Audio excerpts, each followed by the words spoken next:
أعوذ بالله من الشيطان الرجيم. بسم الله الرحمن الرحيم. الحمد لله رب العالمين، والصلاة والسلام على سيدنا محمد وعلى آله وصحبه أجمعين. اللهم علمنا ما ينفعنا وانفعنا بما علمتنا وزدنا علما برحمتك يا أرحم الراحمين. اللهم أرنا الحق حقا وارزقنا اتباعه وأرنا الباطل باطلا وارزقنا اجتنابه. إخواني السلام عليكم ورحمة الله وبركاته. طبتم وطاب منشاكم وتبوأتم من الجنة منزلا.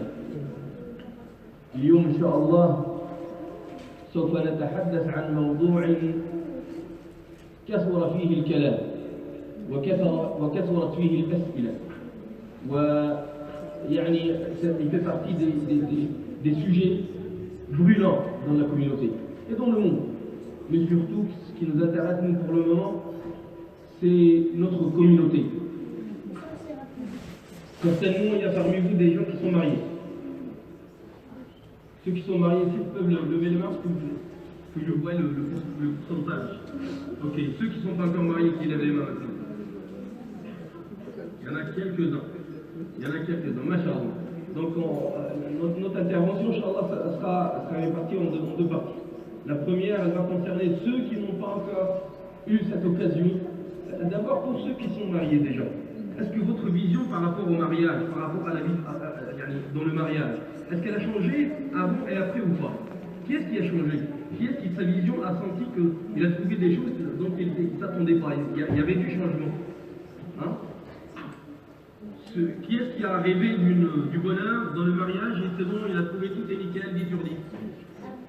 Masha'Allah, il y en a quelques-uns comme ça. Alhamdulillah Rabbil Alamin. Donc, le mariage est le sujet de notre soirée, des petits secrets pour un grand bonheur. D'abord, commençons par le bonheur. C'est quoi le bonheur? إيش هي السعادة؟ الأصل أن السعادة هي مطلب كل إنسان. Toute personne, tout être humain dans cette vie d'ici-bas, il cherche quoi? L'objectif suprême pour lui, c'est le bonheur. حتى في الجنة نبحث عن السعادة. On cherche le bonheur. On ne veut pas être châtié, on ne veut pas être mis dans le blanc. On veut gagner, on veut réussir, on veut vivre le bonheur éternel. السعادة هي مطلب كل إنسان. حتى نحقق هذا البون bonheur. Aujourd'hui, on va décortiquer le système. On va essayer de détailler, de donner des balises. Des secrets, moi je les ai appelés des secrets, voilà que ça sera plus des règles, des choses à comprendre, des points à assimiler, des points à prendre en compte. في أشياء لازم ناخذها بعين الاعتبار، في أشياء لازم نعرفها، في أشياء لازم نفهمها. القاعدة الأولى أو السر الأول في موضوع الزواج أن الزواج هو أهم مشروع في الحياة. Le mariage, bien qu'il est pris à la légère, je constate chez beaucoup de frères, des fois ils se marient sans même cérémonie. Ils se mettent d'accord avec la fille, son papa il est d'accord, ses parents ils sont d'accord, ils vont à la mairie, ils signent un papier, c'est bon, on est mariés.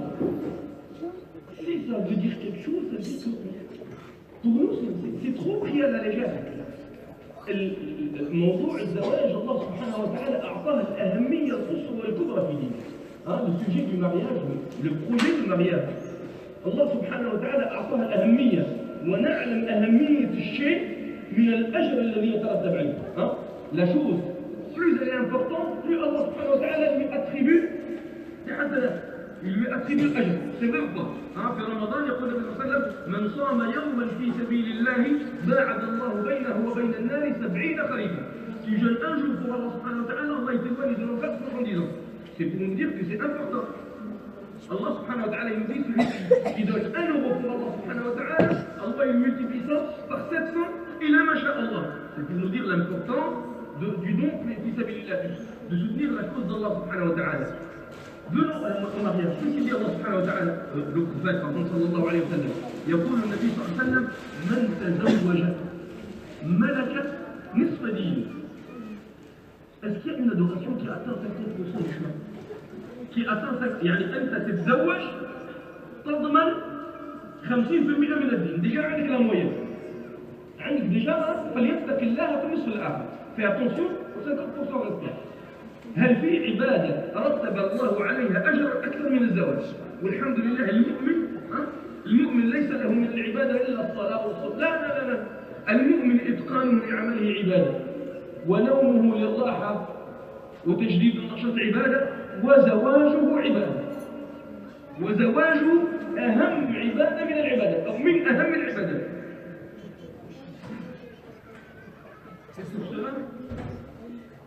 Donc, on va voir, par rapport à ce projet-là, on va voir que la vie du musulman, elle ne s'équilibre qu'à travers le mariage. Le mariage, c'est le point, يعني من أمور الدنيا متاع وخير متاع المرأة الصالحة الزواج. لكن حتى نوازن بين يعني في حياتك اليومية حتى تعيش التوازن tu dois réussir ton projet de mariage. Tu ne dois pas l'échouer. C'est crucial, c'est primordial pour toi. ربنا هب لنا من أزواجنا وذرياتنا قرة أعين واجعلنا للمتقين إماما. فمن أهمية الزواج من أهمية المشروع على سبيل المشروع السر الأول قلنا أن الزواج مشروع. C'est un projet, c'est une entreprise. Donc tu dois lui donner sa valeur. لابد أن تعطيها قيمتها. الزواج مشروع نفسي، مشروع عندك الشخص être productif. ومن آياته أن خلق لكم من أنفسكم أزواجا.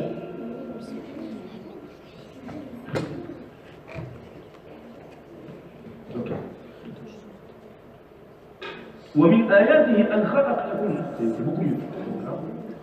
ومن آياته أن خلق لكم من أنفسكم أزواجا لتسكنوا إليها. الطمأنينة, l'apaisement, la tranquillité. Allah subhanahu wa ta'ala dit dans ce verset, et parmi ces signes, il a créé de vous et pour vous. Il a créé de vous, pour vous, des époux et épouses, des époux pour les femmes et des épouses pour les hommes, bien sûr, des époux et épouses, pour que vous viviez en tranquillité. هذا الاستقرار، هذا الراحة أمر مطلوب عند كل إنسان. مش ممكن أنت تشتغل يوم كامل، تتعب يوم كامل، بعدين ترجع للبيت تلقى روحك وحدك. Tu te trouves tout seul. Avant-hier, je crois, j'entendais la radio, une personne retraitée, il traitait du sujet des gens qui vivent, qui ne sont pas mariés, qui ne sont jamais mariés. Il lui a dit, la journaliste, elle lui a posé la question, comment vous faites aujourd'hui, vous vivez avec qui? Il lui a dit, je vis avec mon chat. نعيش مع القط بتاعي. الإنسان كائن اجتماعي، c'est un être social. Il a besoin de soutien, il a besoin de savoir qu'il a quelqu'un derrière lui, quelqu'un avec lui. Il a besoin d'avoir des frères et des sœurs, il a besoin d'avoir des parents, il a besoin d'avoir des cousins, il a besoin de sentir qu'il est soutenu, il n'est pas tout seul. S'il y a un problème un jour, il a quelqu'un sur qui il peut يعتمد في le soutien. Donc علاقة الإنسان راحة الإنسان لما يرجع إلى بيته ويلقى زوجته، الزوجة أيضا. Le mari il est à l'extérieur, peut-être elle travaille, peut-être elle ne travaille pas, mais quand il rentre son mari le soir, elles se sont apaisées, elles se sont en sécurité, elles se sont en tranquillité. والله جعل لهذه السكينة. On peut l'appeler sakina, on peut l'appeler sa'ada, on peut l'appeler bonheur, on peut l'appeler هذا السعادة. الله جعلها يعني deux facteurs pour assurer لتسكنوا إليها وجعل بينكم مودة ورحمة. قال العلماء المودة هي المحبة. هذه العاطفة. La passion, il a créé, donc pour vivre en tranquillité avec elle, et il a mis entre vous de l'affection et de la bonté. المودة قالوا هي المحبة. En général, pour les gens qui ne sont pas encore mariés, on parle du coup de foudre. Le coup de foudre. C'est bon, c'est elle, et rien qu'elle. C'est lui et aucune personne d'autre. C'est bon, je suis sûr. Tu es sûr de la personne que tu viens de choisir. je suis sûr et certain, je suis sûr et certaine. Allah subhanahu wa ta'ala, pour ne pas tomber dans ce piège, alhamdoulilah, il nous a donné de raisons. Mais avoir sans les recherches psychologiques, on ne comprenait pas c'est quoi le coup de foudre. Pourquoi on tombe des fois dans les pommes du jour au lendemain? On voit une femme, il y a un quart d'heure dans une fête, dans une école, dans une université, dans la rue, peut-être une voisine, et on tombe, ça y est, on est foudroyé, et on veut que elle. Et on ne sait pas pourquoi. Aujourd'hui, la science, alhamdoulilah, elle nous a expliqué. C'est purement physiologique. Ce qui se passe dans la tête de la personne, ce qui se passe dans le cœur de la personne, c'est purement physiologique. C'est quoi l'amour? وحتى نفرق ما بين المحبة قبل الزواج أو الحب قبل الزواج, l'amour, la passion avant le mariage et celle après le mariage. Et d'ailleurs, vous allez trouver beaucoup de gens qui vous disent avant le mariage, je l'aimais, mais après le mariage, non, je la sens plus. Ce n'est plus la même personne. Pourquoi? Allah subhanahu wa ta'ala, vu que le premier objectif du mariage, c'est assurer la descendance. الهدف الأول للزواج c'est assurer la descendance, c'est qu'on ait des progénitures, des enfants, des petits-enfants, et comme ça, alhamdoulilah, l'humanité elle continue. Il y a une attraction entre l'homme et la femme.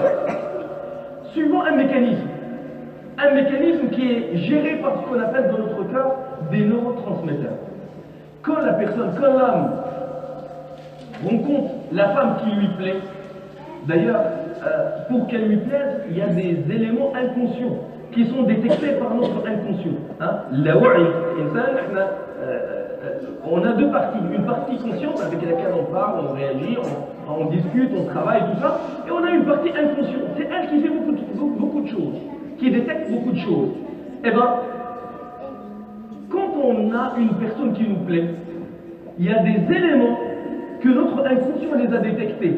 Et dès qu'ils sentent que c'est la bonne personne pour nous, ou bien qu'ils croient que c'est la bonne personne pour nous, il y a tout de suite une vague de neurotransmetteurs, des décharges chimiques dans notre corps. Et bien, la première décharge, c'est de la dopamine. La dopamine, c'est un neurotransmetteur qui crée ce qu'on appelle l'hormone du plaisir. À chaque fois que tu vois cette personne, tu te sens en bonheur, tu te sens heureux, tu te sens à l'aise, tu te sens فرحان, tu te sens مرتاح. Pourquoi? Parce que ton corps, il a lancé une dose de dopamine. Dopamine, c'est comme les neuroscientifiques, ils comparent le cerveau de quelqu'un qui est amoureux à quelqu'un qui est sous l'emprise de la drogue. C'est comme un drogué, il devient. L'hormone du plaisir, qu'est-ce qu'il crée chez l'être humain? C'est que je l'ai vu, je me suis senti heureux. Je l'ai vu une deuxième fois, je me suis senti heureux. Et bien la prochaine fois, je vais chercher à la voir pour me sentir encore heureux. C'est comme la drogue. J'ai pris une fois, j'ai passé un bon moment. Une deuxième, malgré cet exemple, malheureusement, ce n'est pas le lieu dans une mosquée, mais quand même, on va le dire juste pédagogiquement pour expliquer. Je l'ai vu la demoiselle, ouais, elle a vu le garçon. Ça, c'est purement animal. Là, c'est l'instinct. C'est automatique, c'est un mécanisme interne. On ne le maîtrise pas, on ne peut pas décider de ne pas réagir comme ça. Et que ça vient comme ça, instinctivement. Donc, la décharge de dopamine, donc le jeune homme, il est attiré par une demoiselle et voilà, il va chercher à la voir et plus il va la voir, plus il va avoir de décharge de dopamine et plus il va aimer encore la voir. Là, le deuxième neurotransmetteur, ça s'appelle la noradrénaline.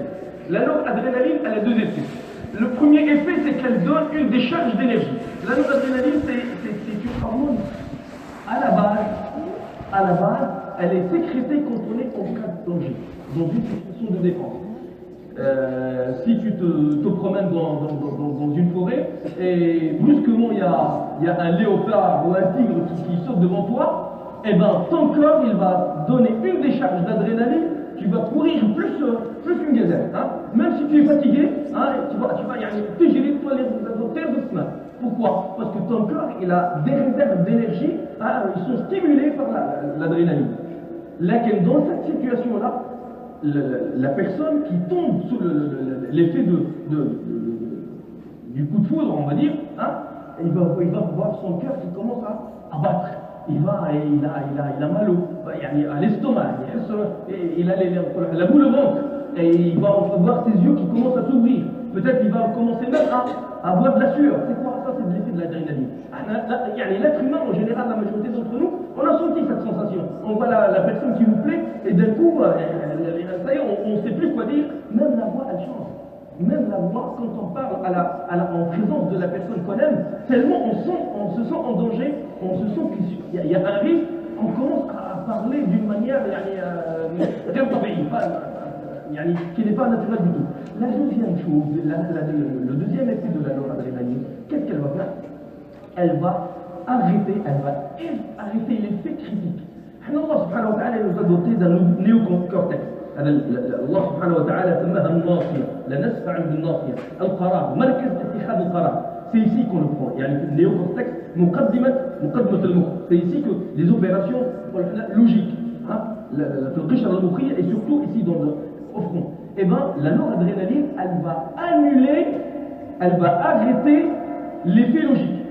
Et la personne qui tombe sous l'effet de l'amour, pas la mort, sous l'effet de l'amour, il n'a plus de logique. Je l'aime. Tu es sûr? Telle personne, cette personne, tu l'aimes, tu es sûr et certain de toi-même. Et elle aussi, on lui dit cette personne-là, est-ce que c'est bon pour toi? Il n'y a que lui que j'aime. Pourquoi? Parce qu'il ne voit plus les défauts. Mais les défauts de la personne qu'il aime. C'est le coup de foudre. Donc, j'ai le plaisir à la voir, la personne, je me sens énergique, stressé tellement que des charges d'énergie, et en plus, j'ai plus de. L'amour est aveugle.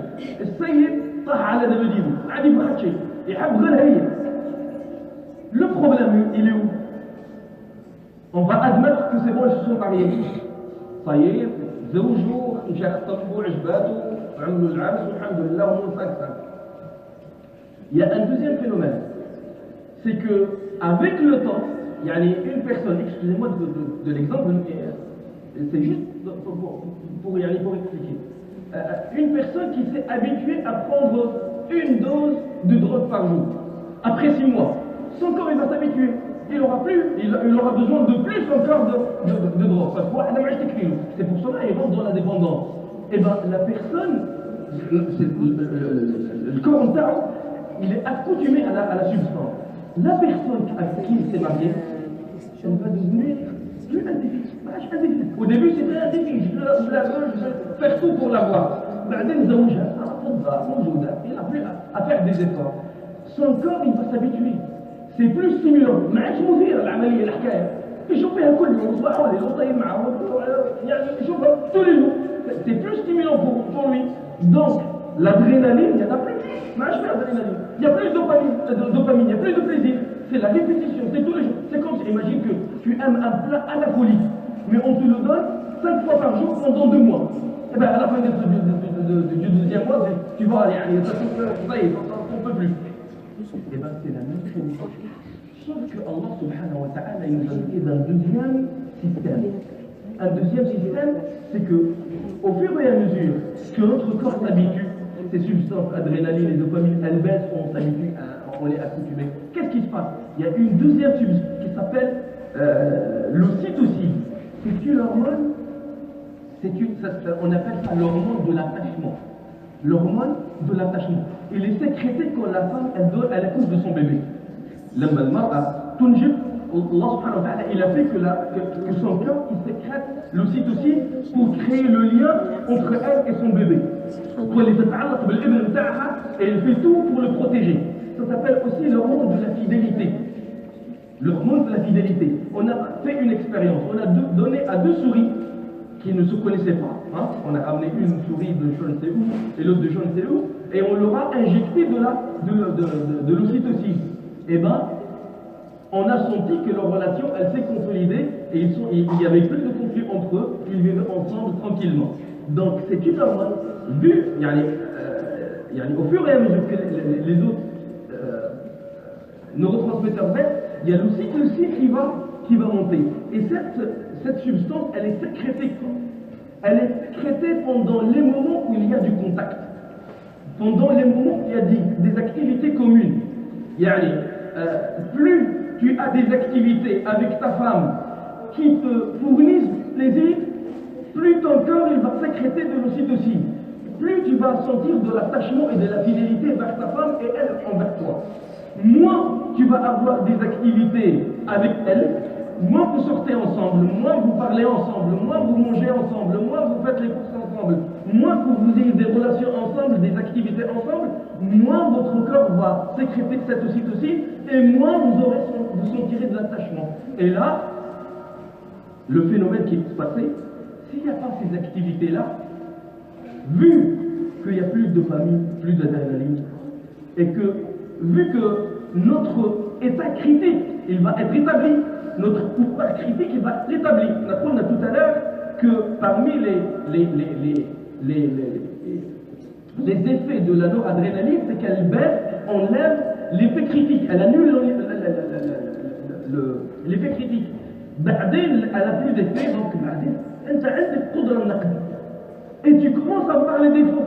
C'est ça le problème. C'est qu'après 6 mois, 7 mois de mariage, tu vas commencer à t'habituer et tu vas commencer à voir les défauts de ta femme. Et ta femme, elle va commencer à voir tes défauts à toi.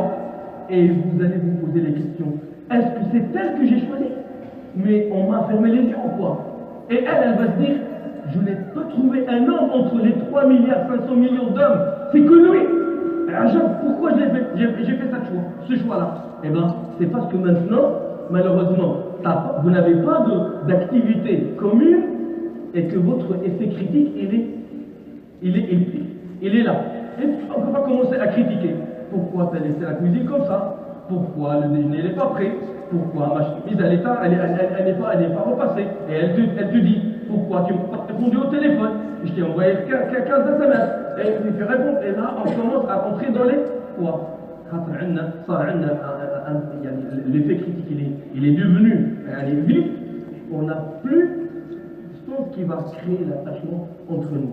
Donc l'objectif de cette conférence-là, c'est pour ceux qui ne sont pas mariés, savoir comment procéder pour réussir ce projet qui est très important.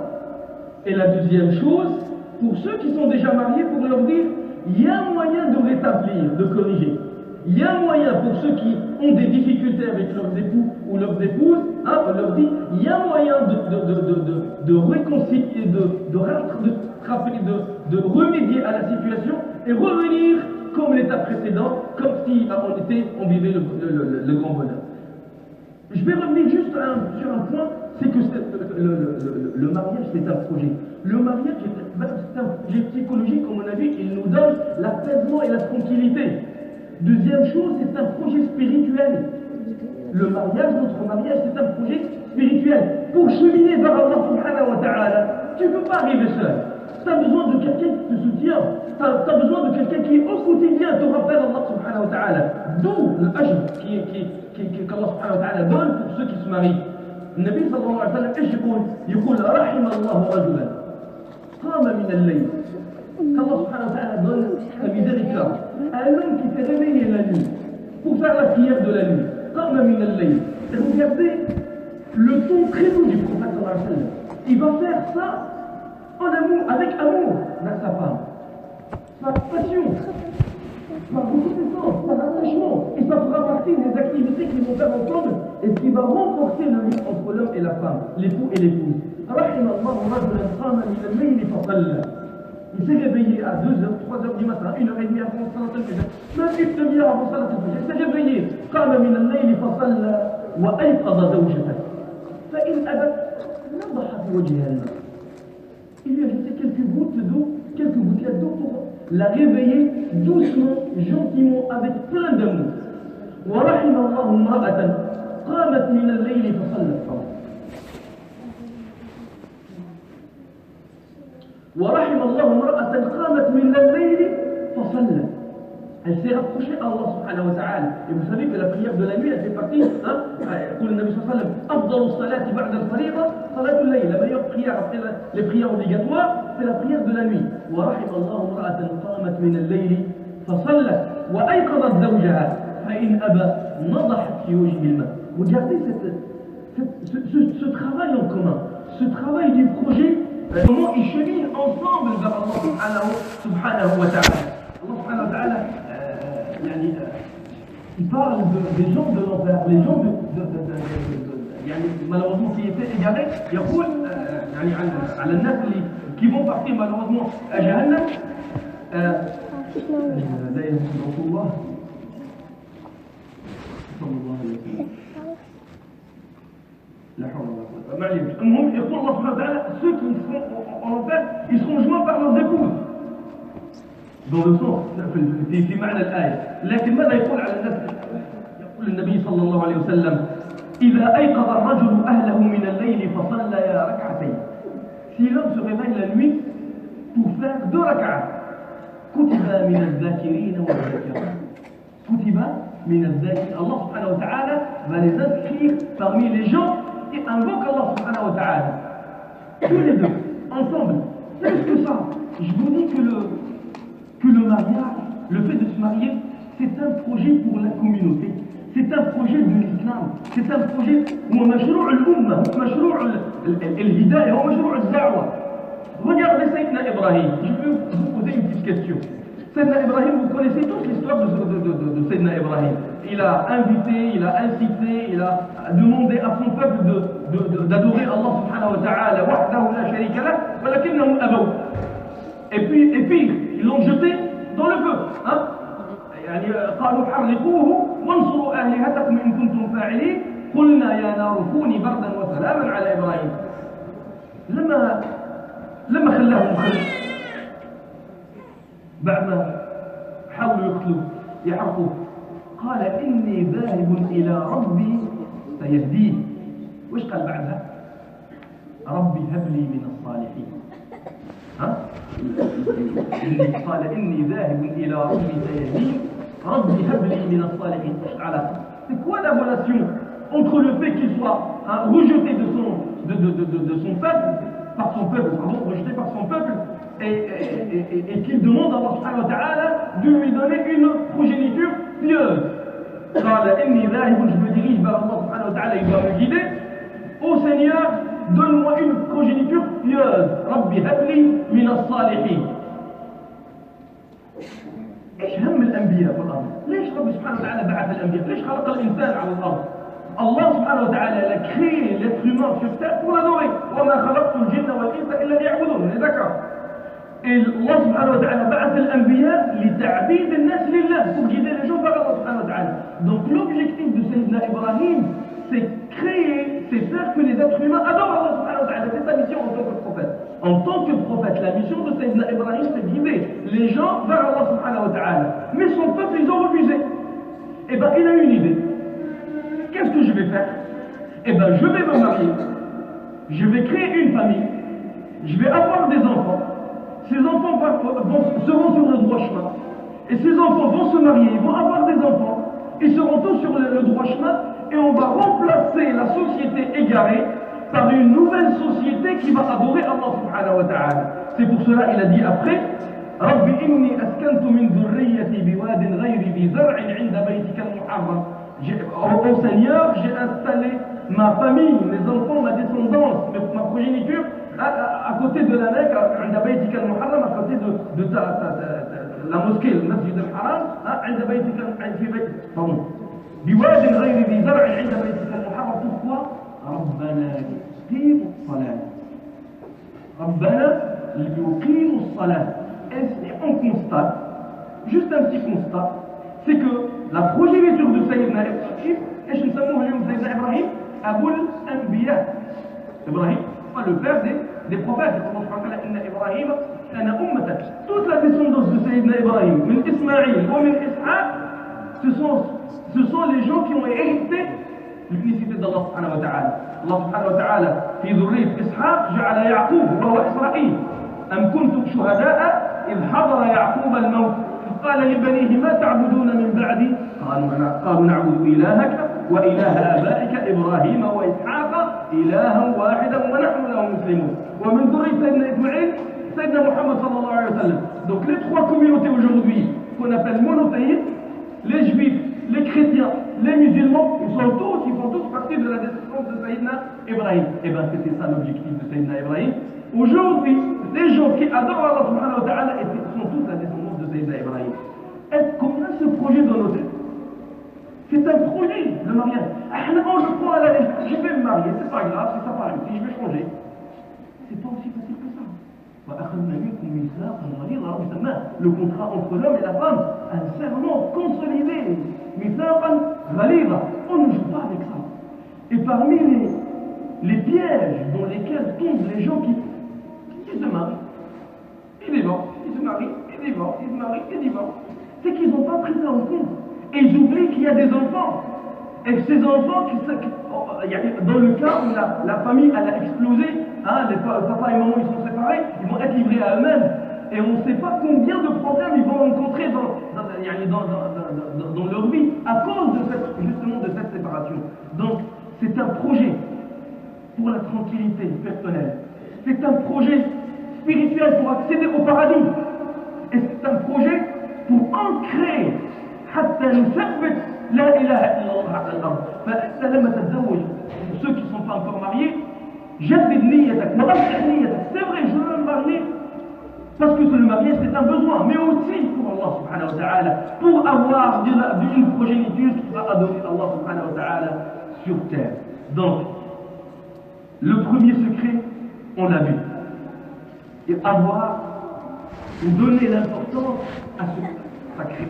لهذا الميثاق الغليظ. Deuxième secret, comment fonder mon choix? Sur quelle base je vais fonder mon choix? On a encore du temps.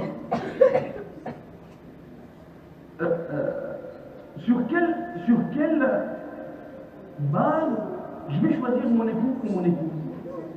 Allah subhanahu wa ta'ala nous a évité les problèmes. Après la solution. Le secret, hein, il vient d'Allah subhanahu wa ta'ala. C'est pas nous. Le Nabi sallallahu alayhi wa sallam, il adresse la parole aux frères et sœurs, aux monsieur, aux jeunes hommes, ceux qui veulent se marier, aux garçons. Il leur dit, تنكح المرأة لمالها ولجمالها ولحسبها ولدينها. On épouse une femme à travers l'histoire de l'humanité, ou bien parce qu'elle est très belle, ou bien parce qu'elle est très riche, ou bien parce qu'elle vient d'une famille noble, ou bien pour sa religion. Le conseil du prophète cherche la religion. Aujourd'hui, si on regarde les trois premiers, Al-Mal, Wal-Jamal, Wal-Hasab. Al-Mal, Wal-Jamal, Wal-Hasab. Ce n'est que de la futilité. Cette femme, dans quelques années, elle va perdre un grand pourcentage de sa beauté. Son argent, c'est toujours à elle. Même si tu te maries, c'est pas à toi, c'est à elle. L'argent, c'est à elle. Il n'a pas le droit de toucher 1 euro sans sa permission. Et donc, tu seras toujours sous les chaussettes. Ou bien, trouve votre chemin. Ou bien, tu te à la robe de ton âge. Et donc, tu n'auras pas besoin de son argent. وإما سنبلغ يقول النبي صلى الله عليه وسلم في الحديث regardez ce que dit le prophète صلى الله عليه وسلم يقول من تزوج امرأة لعزها لم يزده الله إلا ذل. الله سبحانه وتعالى lui rajoute que honte. ومن تزوج امرأة لمالها لم يزده الله إلا فقرا. Il sera toujours dans la pauvreté. ومن تزوج امرأة لحسبها لم يزده الله إلا دناء. الله lui rajoute que de la bassesse. ومن تزوجها ليغض بها بصره أو يحصن بها فرجه أو يصل بها رحمه بارك الله له فيها وبارك لها فيه. Si tu choisis les valeurs, les bonnes valeurs, Allah subhanahu wa ta'ala il te fait le baraka, même si elle n'est pas riche, même si elle n'est pas très belle, même si elle vient d'une famille modeste, c'est pas grave. C'est pas ça le principal. Le principal, c'est les valeurs. Aujourd'hui, ce qu'on appelle valeurs, c'est pas juste les valeurs fraternité, amitié, non, les valeurs qui durent. Les valeurs, c'est, si on veut expliquer le mot valeur, les valeurs, c'est toute chose qui a de l'importance dans la vie.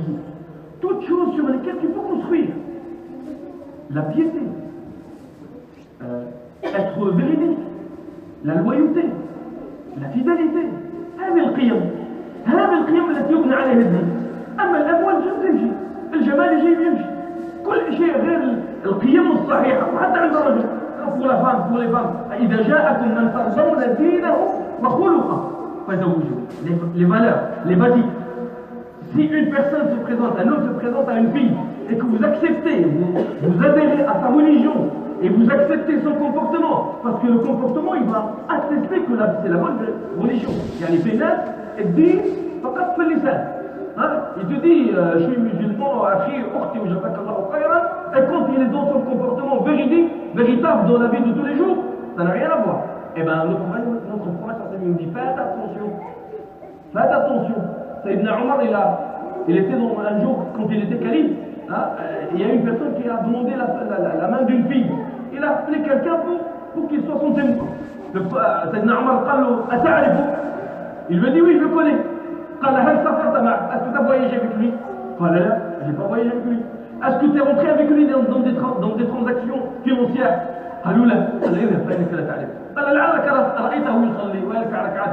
Peut-être tu l'as vu en train de faire quelques rak'at dans la mosquée. Il a dit oui, je l'ai vu pendant 2 semaines, voilà 3 semaines, peut-être en arrière, voilà un mois, il a vu il fait quelques prières dans la mosquée. Vas-y, tu ne connais pas.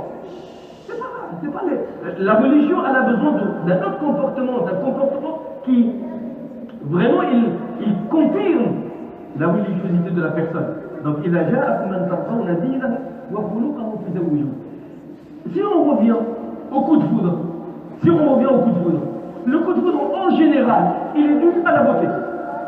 J'ai vu la fille, elle me plaît, boum. J'ai vu le garçon, il me plaît, boum. Est-ce que c'est fondé sur les bonnes valeurs? Non. C'est juste un coup de foudre. À la haine, tu es tombé folle de lui, voilà, tu es tombé fou d'elle. Par rapport à quoi? Est-ce que tu l'as fréquenté? Est-ce que tu connais sa valeur? Ses valeurs, pardon. Ses valeurs, ça veut dire les choses qui sont importantes pour lui. Est-ce que tu connais son comportement, أخلاقه, دينه, تربيته؟ يقول أحد الصالحين يقول لا تزوج ابنتك إلا للتقي. Ne donne ta fille qu'à une personne qui est pieuse, qu'à un homme pieux. Il ahabbaha akramaha. S'il l'aime, il va l'honorer. Il va prendre soin d'elle. Si malheureusement il n'y a pas de maître d'entre eux, il ne sera pas injuste contre elle. Pourquoi? Parce qu'il a une valeur. La valeur qui est la religion, qui est la piété. Mais bon, je veux te dire, elle est toute seule avec lui. Mais il ne se permet pas de se comporter injustement envers elle parce qu'il a ce الوازع هذا الوازع من الإنسانية من الدين. Donc le deuxième secret, connaissez avant de vous marier, ne tombez pas juste sur le coup du coup de foudre. Cherchez bien, connaissez-vous bien, améliorez votre connaissance. On a besoin de la période. C'est bien le coup de foudre. Le coup de foudre, c'est pas haram, c'est pas interdit. يقول النبي صلى الله عليه وسلم لا أرى للمتحابين إلا الزواج. Je vois deux solutions pour deux personnes qui s'aiment qu'elles se marient. C'est pas المحبة, الحب, l'amour, ça fait partie, ça encourage, ça consolide le mariage. Mais ce n'est pas une condition suffisante. Ce n'est pas suffisant. لا يكفي. الحب خاصة comme ça sur un coup de foudre, c'est vraiment futile. Il va partir du jour au lendemain. Et puis tu vas te retrouver seul face à la réalité des choses. Donc, on a besoin de joindre l'âtre avec la raison, l'amour et la religion. Si on trouve ce couple-là, ça fait intact. La meilleure des choses, des solutions, c'est avoir une personne que tu aimes et en plus, elle respecte les valeurs de la religion. Les valeurs de la religion, ce sont les valeurs de la bonne personne, du bon comportement. Donc, القيم هي الخلق الحسن. Troisième règle. Connaissons l'être humain. Il faut connaître l'homme. Le fonctionnement de l'homme, l'être humain, الإنسان البشر عنده des mécanismes. Vous voyez, on a un système respiratoire. نتنفسوا بعدين l'air il rentre là, il passe dans les poumons, il passe dans le cœur, il passe dans le sang, puis il revient. On a un système. On a un système digestif, on a un système digestif, on a des systèmes, et on a aussi des mécanismes psychologiques. Si tu comprends ces mécanismes-là, ou les secrets de ces mécanismes-là, tu vas éviter beaucoup de problèmes. Parmi ces mécanismes, avant de rentrer dans les mécanismes, juste un point, c'est que l'asl fil insan, quand tu te maries, en général, sous l'emprise du coup de foudre, on se représente une vie idéale après le mariage. On se représente une vie en rose. La fille, elle commence à rêver, elle attend le prince sur le cavalier sur le cheval blanc, et elle s'attend à la belle fille, à la machin. La vie, الزواج يحتاج إلى رضا، يحتاج à la consistance, être posé, prendre son temps et ne pas se précipiter. من ضمن القواعد انه الاصل لابد انك تحط في راسك انه la personne que tu as épousée, elle ne va jamais être une copie conforme de ce que tu as dans ta tête.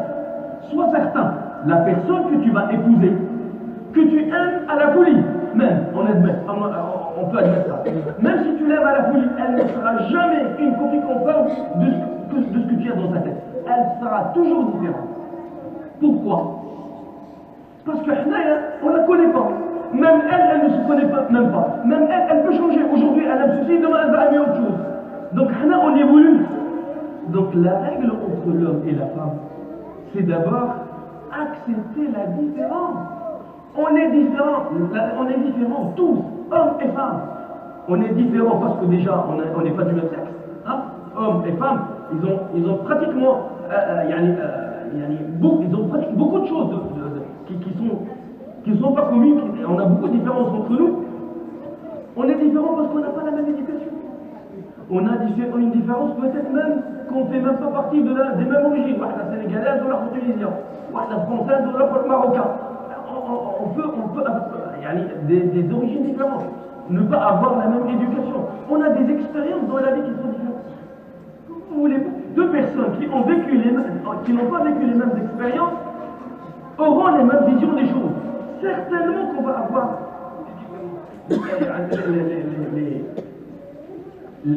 les gens, les psychologues, on peut appeler ça, hein, les psychologues, ils appellent ça la différence dans la représentation du monde. La représentation du monde, on ne se représente pas le monde de la même manière. Celle-là, tu l'aimes, elle, la même chose, elle n'aime pas. Pour toi, aller à la plage, vas-y, on va aller à la plage pendant les vacances. Pour toi, c'est excellent. Pour elle, non, elle veut la montagne. Nos expériences sont différentes. Notre moi j'aime ceci, toi tu aimes cela. La règle, c'est qu'on est différent. Et c'est à nous de nous adapter. Si tu rentres dans ton mariage, tu te maries dans l'optique où que tu vas trouver l'autre copie conforme à ce que tu as, je vous ai dit ça, hein, sois certain que tu vas être déçu. Et tu vas trouver tout un autre monde. Il y a une autre créature, c'est comme si tu le connaissais, c'est comme si tu ne l'as jamais connu. Donc on a besoin de ce secret qui est comprendre les besoins de l'autre. Comprendre qu'on est différent et qu'on doit faire l'effort pour se concorder.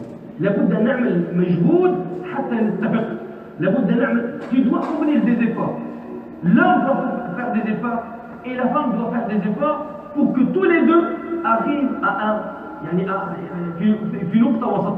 مكان يلتقي فيه الاثنين et il sera adapté pour les deux. Je répète, c'est très important.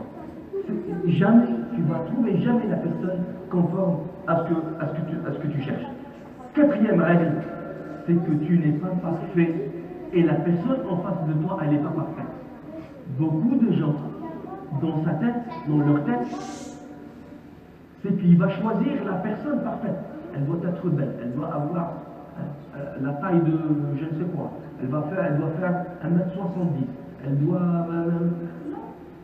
doit savoir cuisiner la cuisine de sa maman. Oui, elle attend que lui, ils connaissent ceci, ils connaissent ce. Beaucoup de maris, mais elle, franchement, c'était pas la personne que je cherchais. J'étais vraiment, je suis pas satisfait d'elle. Mais qui est-ce qui dit que toi-même tu es satisfaisant? أنت ناقص وهي ناقصة. يقول النبي صلى الله عليه وسلم لا يفرق مؤمن مؤمنة إن أبغض منها خلقا رضي منها آخر. Elle n'est pas parfaite. Et toi aussi tu n'es pas parfait. Il faut accepter. يعني النقص عند الآخر. Il faut accepter les défauts de l'autre. Et c'est la preuve de l'amour. C'est ça l'amour. إذا كان نحبك quand tu es parfait, ça veut dire que tu m'aimes pas en tant que moi-même. Parce que moi je ne serai jamais parfait. Et toi tu ne seras jamais parfait. Donc le secret numéro 4, c'est accepter l'autre comme il est. C'est ça le vrai amour. هذا الحب. لما تحب زوجتك كيف ما هي، مش تحبها بطريقة مثالية. Et d'ailleurs, des fois il y a des conflits dans le couple. Parce qu'il y a ces différences-là. Et c'est normal. Ça fait partie de la vie. Parce que on imagine qu'il y a un couple qui peut vivre 50 ans, 60 ans sans avoir aucune dispute, aucun désaccord. Jamais. Même le prophète sallallahu alayhi wa sallam, avec le Nisa Mta'o, il a eu des conflits. Parce que c'est des êtres humains. Sayyida Khadija, Sayyida Aisha, un jour, ça fait référence aux spécificités de la femme. Les femmes, ils ont cette dimension de jalousie. Un jour, le prophète sallallahu alayhi wa sallam, il était avec ses compagnons, puis Beth Hafsa, Beth Omar, sa femme Hafsa, avec les compagnons. C'était le jour de Sayyida Hafsa.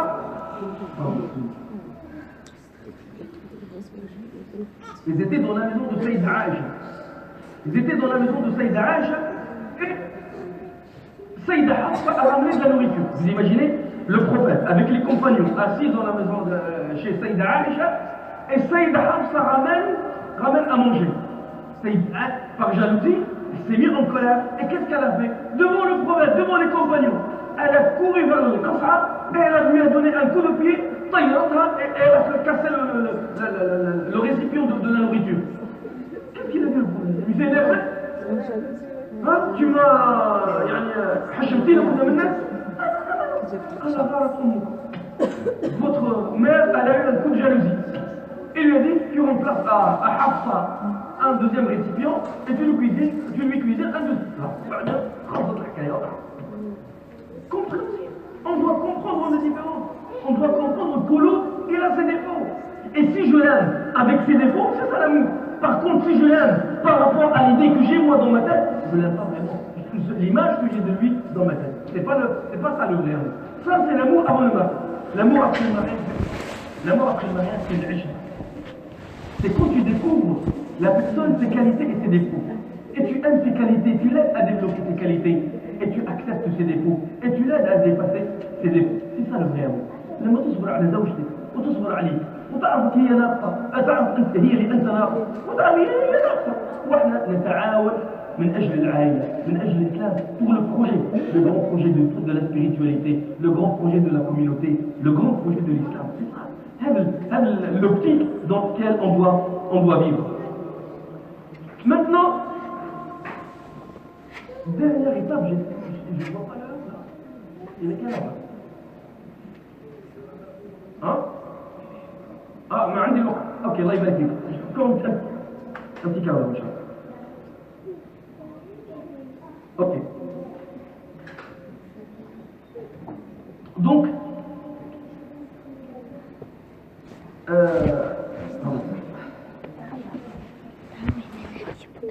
maintenant on va instaurer maintenant.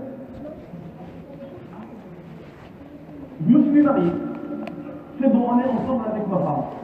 Comment vivre ce bonheur? Ce bonheur qui n'est pas utopique, ce bonheur réel. السعادة الواقعية مش سعادة الأحد. Beaucoup ça se trouve beaucoup chez les sœurs malheureusement. Elles regardent les feuilletons à la télé et elles comparent avec son mari et la vie avec son mari. Pourquoi tu ne fais pas des cadeaux comme à la télé? Il n'y a pas de belles paroles comme telle personne là. Oh là là, je ne vais pas rater mon feuilleton. Pourquoi? Parce que j'ai besoin de voir telle. Ça n'a rien à voir avec la réalité. Et donc, ça fait partie des problèmes. Ça cause beaucoup, parce que la référence pour beaucoup de gens, c'est ce qu'ils voient à la télé. Ce n'est pas la réalité. Ce n'est pas la réalité. Donc, j'ai dit, on s'est installé, on est marié, alhamdoulilah, il y a 2 mois, 3 mois, 1 mois, une semaine qu'on vient de se marier, quelques règles pour consolider, pour maintenir ce mariage et pour vivre, pour avoir plus de chances de réussir ce projet de mariage. La première chose, on doit savoir vivre ensemble, on doit savoir parler ensemble, on doit savoir communiquer, on doit savoir échanger ensemble. La communication, c'est pas seulement une personne qui parle et l'autre qui écoute. Non, c'est pas vrai. Quand tu donnes un cadeau, tu offres un cadeau à ta femme, c'est de la communication. Quand tu prononces une belle parole à ta femme, c'est de la communication. Quand tu reviens fatigué du travail et que tu trouves que ta femme, malheureusement, elle n'a pas réussi à faire tout à la maison, que tu rentres à la maison et tu rebrousses les manches et tu rentres à la cuisine et tu lui donnes un coup de main, un bon coup de main. Ça, c'est de la communication. Il y a un savant qui a dit il y a 5 bases pour réussir la relation avec ta femme ou la femme avec son homme. D'abord, faire attention à ce que tu dis. Une parole, un mot, peut tuer une personne, peut démoraliser une personne. Surtout les gens, les hommes, on a beaucoup de critiques. On voit tout ce qui ne va pas. Non, tu ne dois pas le faire. Rentre chez toi. Habitue-toi à dire un mot positif. Comment allez-vous? Comment s'est passée la journée? Comment font les enfants? Voilà. ابحث عن الشيء اللي يرفع المعنويات عند زوجتك. Même si tu vois quelque chose qui ne va pas, c'est pas grave, c'est pas le moment. C'est pas le moment maintenant de le dire. Je vous dis une chose. Admettons que tu vas monter le premier jour et tu vas relever une critique. Tu vas dire ça ne va pas. Dans 2 jours, tu vas rentrer chez toi, tu vas relever une autre chose qui ne va pas. Après une semaine, tu vas relever une 3e chose qui ne va pas. Ba'din, avec le temps, avant que tu montes chez elle, elle va se sentir mal à l'aise. Lèche, parce que pour toi, tu n'es que critique. À chaque fois que tu montes, pour elle, c'est une douleur. Et là, l'homme n'aime pas la douleur, ne veut pas la douleur. Ba'din, elle est stressée. Avant que tu montes, son cœur il commence à taper fort et elle préfère que tu restes au travail. Mais t'as pas de le cas contraire, à chaque fois que tu rentres, tu lui dis une belle parole. Un jour, un petit cadeau. Un jour, tu rentres, tu lui rends, il va se sentir apaisé. أيها الأحباب il y a un réservoir. العلاقة ما بين الزوج والزوجة c'est un réservoir ou bien de positif ou bien de négatif. وأنت وش تعبي؟ Ton réservoir avec ta femme, entre toi et ta femme, dans la relation, ou bien il est rempli par des éléments positifs. Là, quand il est rempli d'éléments positifs, tu vas aimer ta femme. Tu vas avoir hâte de la rencontrer. Tu aimeras passer plus de temps avec elle. Tu aimeras faire des activités avec elle. Mais par contre, si le réservoir est négatif, tu ne vas pas aimer ta femme. Tu vas retarder. Tu vas terminer à 14h, à 16h. Trop, vas-y, je vais aller faire les courses. Vas-y, je vais aller voir telle personne. Vas-y, je vais aller à la mosquée. خليني نحضر الدرس. خليني نمشي نصلي العشاء. نخلي نصلي التراويح. بعدين نعمل قيام. بعدين نروح للبيت. Les autres, mais avec تروح غير النوم. Pourquoi? Parce que ton réservoir est rempli d'éléments négatifs. C'est quoi ces éléments-là? C'est des souvenirs. Des souvenirs avec ta femme. Inconsciemment, ça se fait inconsciemment, ça se fait inconsciemment. Ta femme, elle va collecter des points. Et toi, elle va collecter pour toi des points. Et toi, tu vas collecter pour elle des points. À chaque fois que vous avez une expérience positive, elle va inconsciemment cocher point positif. À chaque fois que vous avez un point, tu as fait un point négatif, elle va cocher point négatif. Quand il y a un conflit, quand il y a un événement, un grand événement dans votre vie, elle va inconsciemment revenir vers le tableau et regarder. J'ai plus de négatif ou de positif? J'ai plus de positif. J'ai l'air, c'est pas grave, même si elle a fait une bêtise, c'est pas grave. Si elle revient et elle trouve plus de négatif, elle va te dire, mais je n'ai pas besoin de toi. Qu'est-ce que je fais de toi? Il n'y a que des problèmes qui courent de chez toi. Ou tu vas faire la même chose. Tu vas collecter pour ta femme des points positifs, des souvenirs, des expériences positives ou négatives. Et quand il y a un événement, un voyage, un enfant, une dispute, un achat d'une maison, une crise financière, un problème au travail, un licenciement, tu vas regarder inconsciemment vers le tableau de ta femme. Tu vas te dire, ah, pourquoi est-ce que je suis avec elle? Si tu trouves que le tableau est rempli de points positifs, tu vas être satisfait d'elle. Tu vas aimer rester avec elle. Mais par contre, si tu trouves que c'est plein de négatifs, ah, ben, à première occasion, hop, je veux divorcer. J'aime pas cette personne-là. Donc, faisons attention. Ce que tu vis avec ta femme, c'est le fruit de vos expériences ensemble. Vous vous rappelez de l'ocytocine? L'ocytocine, c'est l'hormone qui est sécrétée à chaque fois qu'on fait quelque chose ensemble, moi et ma femme, et que ça nous donne du plaisir. D'ailleurs, dans les relations intimes entre hommes et femmes, le corps, il sécrète cette substance. Donc, fais attention à ce que tu sois, à ce que tu aies le plus de points positifs, pas de points négatifs. Ça, c'est un point très important. Apparemment, on commence à me regarder de loin. Donc, rien n'oublie. Est-ce que je dis? On a vu aussi tout à l'heure qu'avec le temps, on s'habitue. Avec le temps, on s'habitue. Et l'habitude, elle est...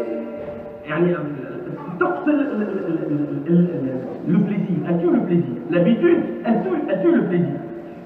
Comme j'ai dit tout à l'heure, si tu as un plat que tu aimes beaucoup et tu manges ça tous les jours, tu ne vas plus avoir envie. La même chose.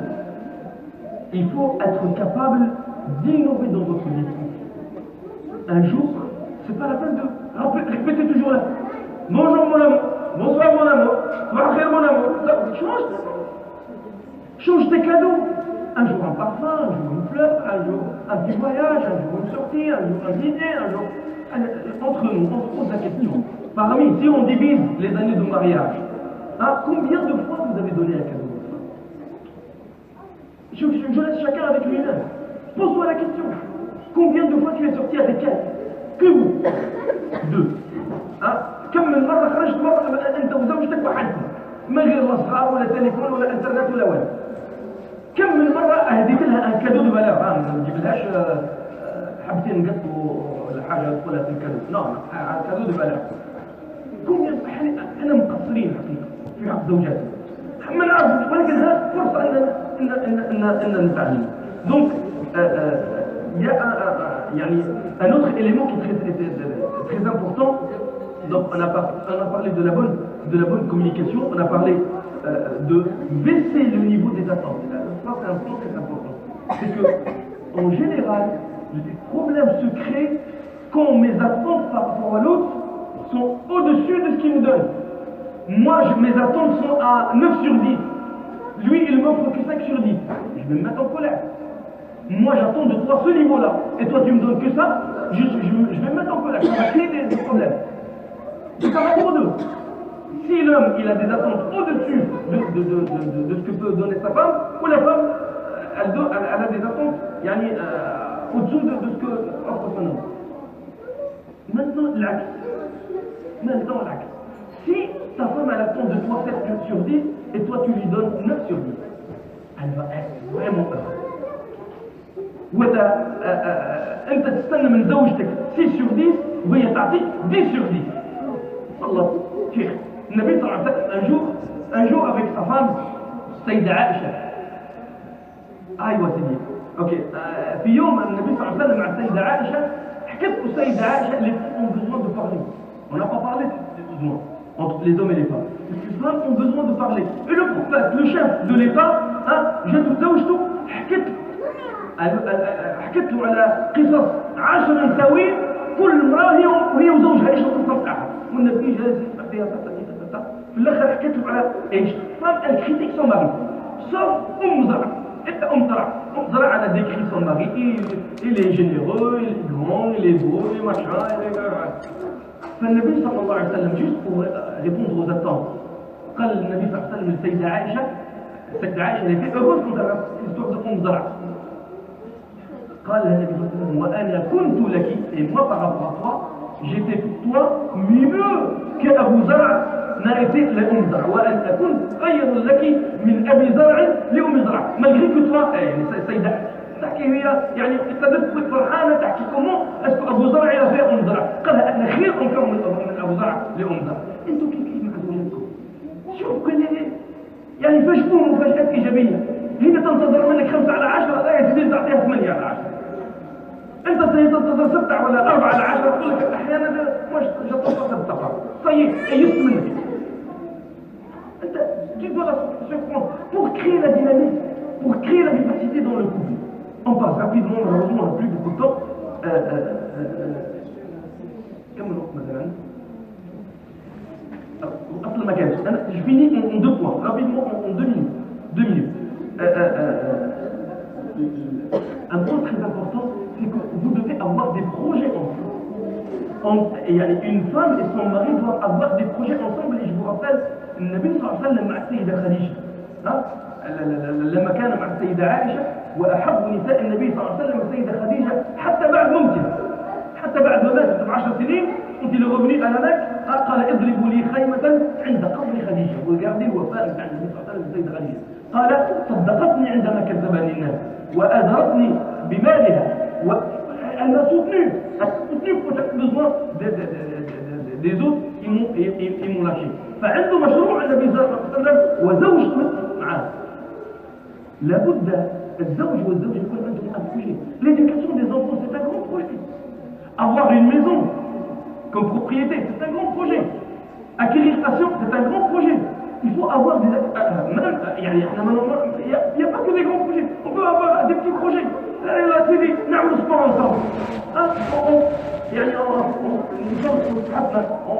On perd quelques kilos ensemble. Le Nabi sallallahu alayhi wa sallam كان يسابق السيدة عائشة. Il faisait la course avec السيدة عائشة. C'est normal. On doit avoir des projets ensemble. Et faisons attention à un point. C'est que malheureusement, l'homme, il se concentre trop sur son travail. Et il laisse sa femme, si elle travaille, alhamdoulilah, si elle ne travaille pas, elle est écrasée sous la cuisine, le marché, les enfants, l'école, et lui, il se réalise.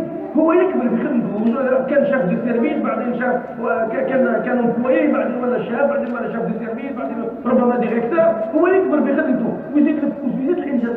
حب الانجاز فاجيتاليزي, c'est un besoin humain, حاجه انسانيه اللي تتحقق ذاتك. Tu dis après 40 ans de travail, j'ai atteint ce niveau, j'ai été là et je suis monté jusqu'ici. ولكن زوجتك تلاقي الزاويه في البيت, تعرض لا كويزين ولا المسؤول ولا l'école والصغار, وين هي ما تحققش روحها. Elle se réalise pas. Beaucoup de problèmes dans les couples sont dus à ça. Un jour, une femme elle est venue à la mosquée, elle a dit j'en veux plus de lui, je viens pas pour me concilier, je veux divorcer, ça y est, il reste maintenant. Pourquoi? Il travaille, il bosse, il rentre, il se met devant la télé ou internet. بعدين يرقد, le lendemain il travaille, بعدين يرقد على الانترنت. Et elle dit il ne participe pas, il ne me soutient pas, il me soutient, j'en peux plus.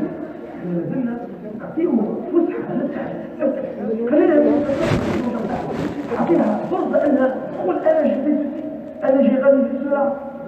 خليها امكانية انها تعيش حياتها هي ايضا. Donc اخر le dernier point, après tout, la patience. ما فيش حل الا la patience. Ou bien la patience, ou bien le divorce. La personne qui se marie, où il dit non, alors je vais vivre une vie en rose, une vie en rose, il n'y aura pas de problème, j'aurai pas besoin de patienter. Il vit dans un autre monde, il vit au paradis. Jamais ma fille, أما الدنيا, si tu dois avoir beaucoup de patience, beaucoup de patience. Tu patientes par rapport à ta femme et elle, par rapport à toi. Le dernier point, on a plus le temps. اللهم علمنا ما ينفعنا وانفعنا بما علمتنا وزدنا علما. سبحان ربك رب العزة عما يصفون وسلام على المرسلين والحمد لله رب العالمين. Si vous avez des questions, mais par contre, juste une observation, moi je ne réponds pas aux questions du groupe. Je réponds, il y a Cheikh Fawzi, Inch'Allah, il sera parmi nous, ou bien il est déjà parmi nous. C'est lui qui va répondre aux questions du jurisprudence. Moi, je réponds dans ce stade. Vous me dites, est-ce que c'est question couple ou la question d'hiver? Barakallahu fikum. Comme ça, c'est sérieux. C'est Cheikh Fawzi qui va y parler ou la Cheikh? Barakallahu fikum.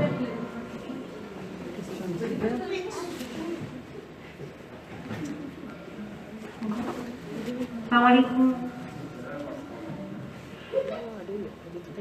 C'est une question de couple.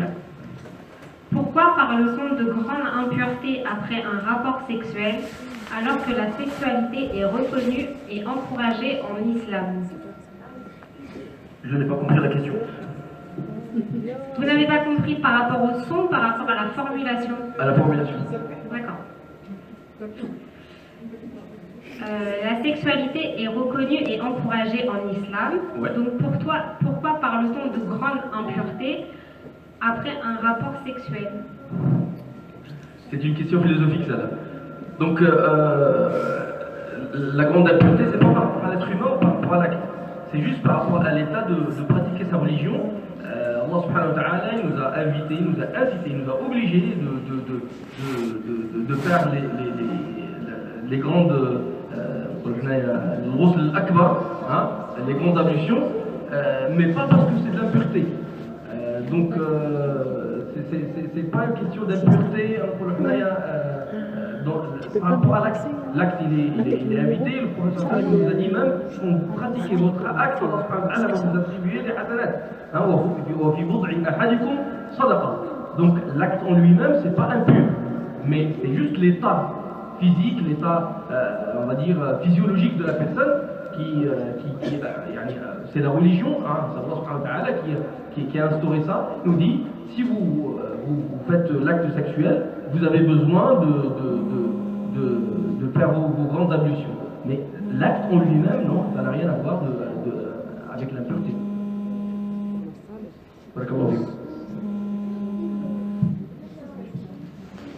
Parmi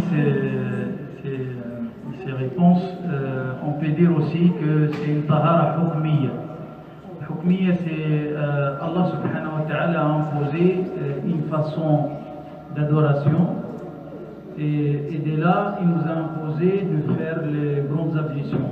On l'appelle le fait de casser les petites ablutions ou de faire les grandes ablutions, on l'appelle en jurisprudence at-tahara al-hukmiya.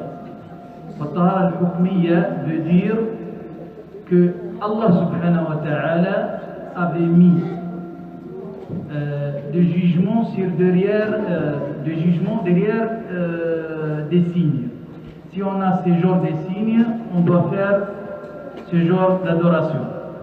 Alors si on casse les ablutions, les petites ablutions, Allah subhanahu wa ta'ala nous a imposé de le refaire et de le refaire avec la façon que le prophète sallallahu alayhi wa sallam avait fait. Ça veut dire que pour justifier notre liaison à l'adoration d'Allah subhanahu wa ta'ala, on doit suivre un certain chemin qu'on appelle sharia. Et sharia, ça varie d'un prophète à l'autre. Tout dépend. Les sharia, ils se sont mis d'accord tous sur 2 points, ils se sont diversifiés sur un point. Parmi ces 2 points-là, c'est les dogmes, l'aqidah. Il n'y a pas une différence entre ces prophètes et l'autre. Ils se sont tous mis d'accord sur un seul principe. Deuxième chose, c'est le comportement. Les prophètes tous sont venus pour imposer certaines règles de comportement, il n'y a pas de divergence dessus. Sauf le sharia, chaque prophète a une façon d'adoration. Elle est liée par rapport au temps, par rapport à l'endroit et par rapport à la communauté. Revenons sur la question, c'est un jugement hukmi. C'est Allah subhanahu wa ta'ala, parce que le fait de dire un jugement, un hukmi, yani, on n'a pas à le justifier mentalement, yani, il n'est pas justifié. Ta'abboudi.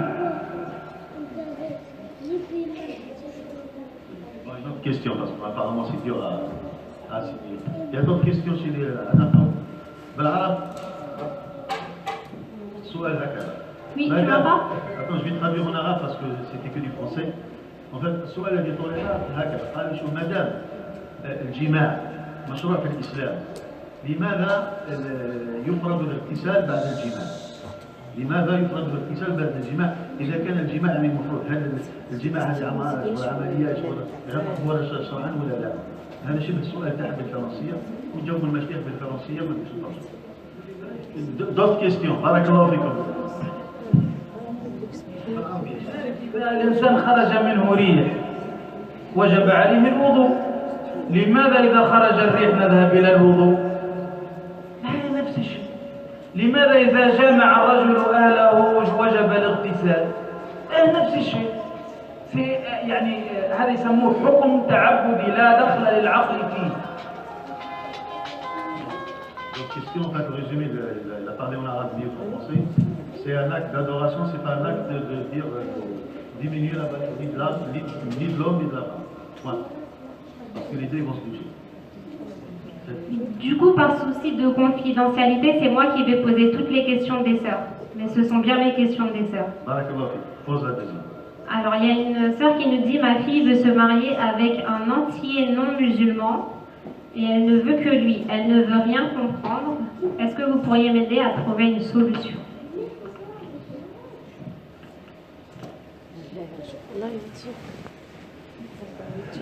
الأخت تقول بنتها يعني تحب تتزوج برجل من ليزونتي انتيي والبوريا كومبالا ما تحب تفهم حتى شيء يعني elle est sous le coup de foudre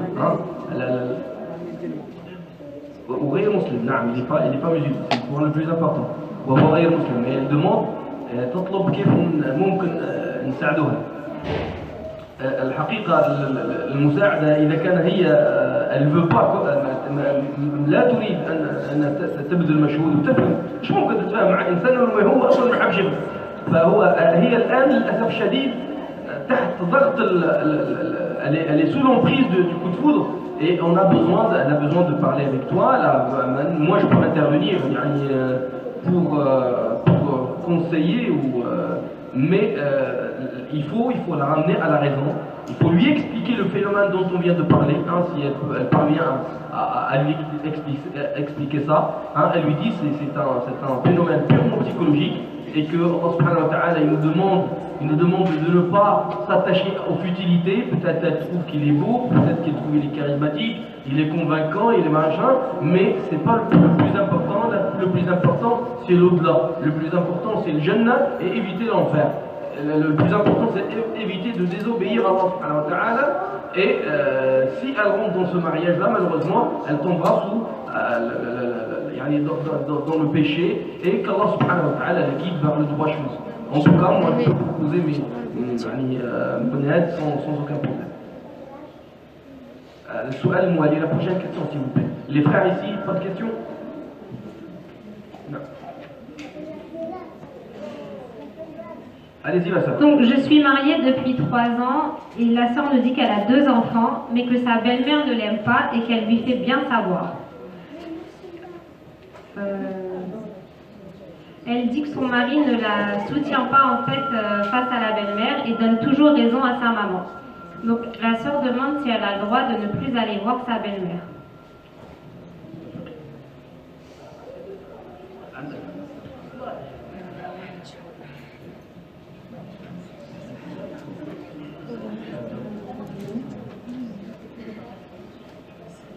لا أختي كريمة je pense qu'elle n'a pas le droit directement parce que c'est صلة الرحم. Elle doit faire la liaison avec la belle-mère parce que c'est la mère de son mari et elle doit ne pas casser, parce que si elle va s'éloigner de la belle-mère, sûr et certain, son mari il va être touché, il va avoir après des problèmes dans le couple. Moi je pense que il faut mettre les versets coraniques devant nous. ادفع بالتي هي أحسن فإذا الذي بينك وبينه عداوة كأنه ولي حميم. Après Allah subhanahu wa ta'ala avait dit وما يلقاها إلا الذين صبروا وما يلقاها إلا ذو حظ عظيم. والله أعلم. Une question pour les gens qui sont très jaloux. En fait, il y a un frère, il pose la question suivante. Bounaka, marié avec un converti, on va dire de couleur, ses parents c'est pas sûr de sa construction en fait. À la fin, la sœur avec Allah, elle est partie avec ce arbre, mais alhamdoulilah, ils ont pu faire avec des médiateurs. Kamel, s'il te plaît, pourrais-tu arrêter de bouger le micro? On a du mal à comprendre. Bon, la sœur, elle s'est à la fin dans une mosquée avec un médiateur, à l'aide d'un médiateur. Le père il a accepté, mais ils n'ont pas mis les livrets de famille. Donc ils sont mariés sans livret de famille dans une mosquée. Et c'est ça la question? Oui, déjà c'est la première partie de la question. Mariage sans livret de famille avec papa. Les parents, en fait, ils n'acceptaient pas la personne parce qu'ils n'étaient pas sûrs que la personne c'est quelqu'un de converti. Donc, la fille, qu'est-ce qu'elle a fait? Elle est partie avant, mais il dit parce que moi, avec la banque, sa maman, elle a dit donc, tu n'as pas fait le livret de famille, donc je n'accepte pas. Il faut qu'il me ramène le livret de famille. Donc, la fille, elle est partie de la maison sans qu'elle prévienne personne. Et le lendemain, elle est venue avec les flics, avec la police, à la maison, pour qu'elle prenne ses affaires et avec des histoires mensonges. Comme quoi sa maman lui faisait la misère à la maison, etc. Donc elle a pris ses affaires. Après sa maman avec une dépression et tout, je ne sais pas comment je vais faire et tout. Moi-même, je me suis intervenu parce que je connais ces personnes, donc là, باش تصوبي l'honneur تاع العائلة تاعك وباش تسلكي هذه الحاجة puisque راهي تقول هذه la personne c'est quelqu'un de converti, donc il faut faire une fatiha ou quelque chose qu'on pense pour le futur, pour ses enfants. Donc il ne sera pas des enfants de dire أعوذ بالله من هذه الحاجة. Donc on a fait le fatiha dans une mosquée. Malgré le imam il a accepté, mais la maman elle ne sait pas ses frères et tout. ما على بالهمش دروك شي يديروا ولا ما يزيدوش يهضروا مع هذا الشيء راه كاع مع بنتهم ولا يدخلوا ريلاسيون بور لو فيوتشر ولا دونك سا سي سا لو بروبليم. بارك الله فيك. Donc la règle c'est que le mariage ne doit pas être célébré sans contrat de mariage prescrit à la mairie. Ça c'est la règle. Maintenant, le mal est fait. Donc, ils ont fait le Fatiha et tout ça. D'accord. Donc on va essayer de déclencher un peu l'incendie et garder le lien. Hein, parce qu'on ne sait pas ce qui va se passer dans l'avenir.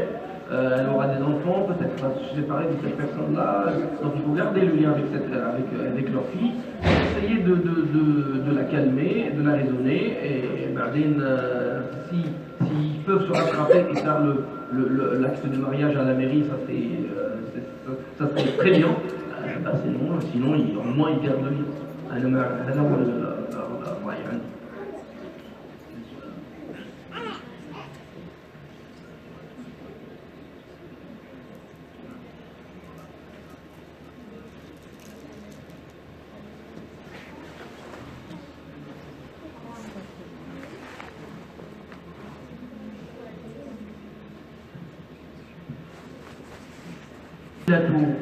الأصلية مفقودة لأن الحكم تعبدي حكمي. أما هذه اجتهادات لا يبنى عليها حكم، لا لأجل النشاط فرض الله تعالى الغسل، هذه تحريرات لا يبنى عليها حكم، هكذا يقول الأصوليون. Il y a une question fiqhiyya, question qui dit est-ce qu'après chaque acte sexuel on doit se laver? Ben en fait c'est simple, c'est oui. C'est oui. Après chaque acte sexuel on doit se laver, même s'il n'y a pas de liquide qui coule. Le hadith de Nabi sallallahu il est clair. Il est taqat fatana mujib al-ghasl, comme a dit le Rasul. Donc la hayat est bien. Su'al akhar. Bon, c'est une question bizarre. Est-ce qu'on a le droit d'écouter la musique, le rap? Je sais pas, t'as beaucoup de temps mon frère, écouter le Coran. Hein? Donc je laisse la réponse à... Ah, il ne veut pas répondre sur chaque fois. C'est évident mon frère. Écoutons le Coran, par exemple. Il y a une question, je vais laisser la place aux femmes. Vous pouvez poser la question par exemple. Quel est le délai permis pour un couple de ne pas avoir de rapport sexuel sans excuse valable? Combien de temps peuvent-ils continuer à vivre ensemble? Il n'y a pas de délai, il y a un besoin. Il y a quelques juristes qui ont dit 4 mois. قصة عمر رضي الله عنه عندما جاء قال لابنته حفصة كم تصبر المرأة على زوجها فأشارت إليه ب4 أصابع قالوا 4 أشهر لكن بعض الفقهاء لم يأخذوا بهذا الحكم وقالوا الأمر موكول للحاجة إذا احتاجت المرأة أو احتاج الرجل فيقضيان حاجتهما بدون تحديد إلا إذا صاحبت نية عزل فندخل في باب الإيلاء للذين يؤلون من نسائهم تربص 4 أشهر فإن فاءوا فإن الله غفور رحيم وإن عزموا الطلاق فإن الله سميع عليم.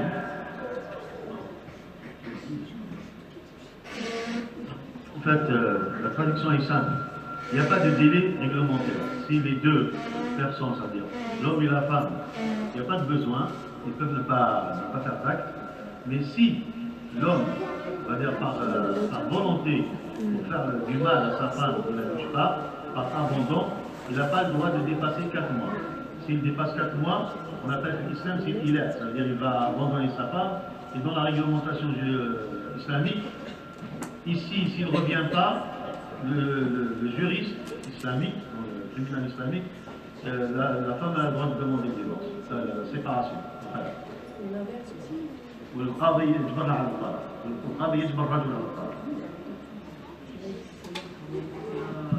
في سؤال يقول امرأة تزوجت برجل غير مسلم وحاملة منه ولكن تركها وأرادت أن تتزوج برجل آخر مسلم.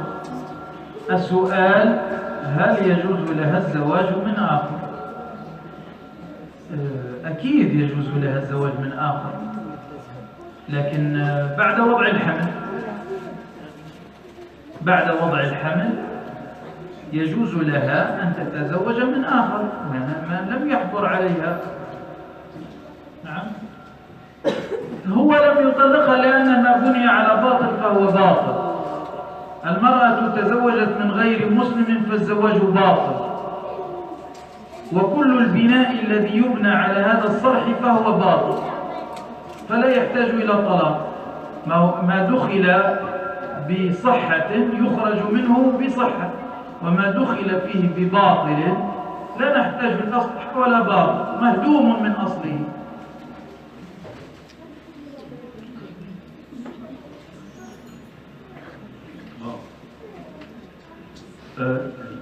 Bon, simplement, la liaison entre la femme musulmane et le non-musulman, il est caduque. Il est caduque, ça veut dire qu'il n'est pas valable.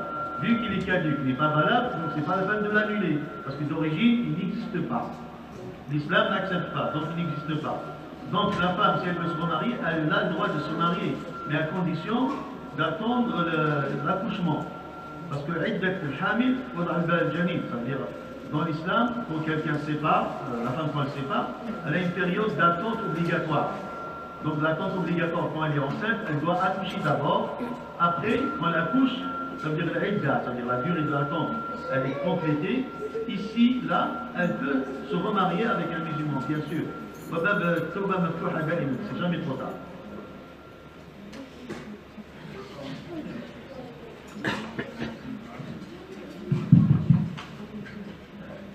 La sœur, vous pouvez poser une autre question. Sommes-nous obligés de parler de notre virginité avec notre futur époux?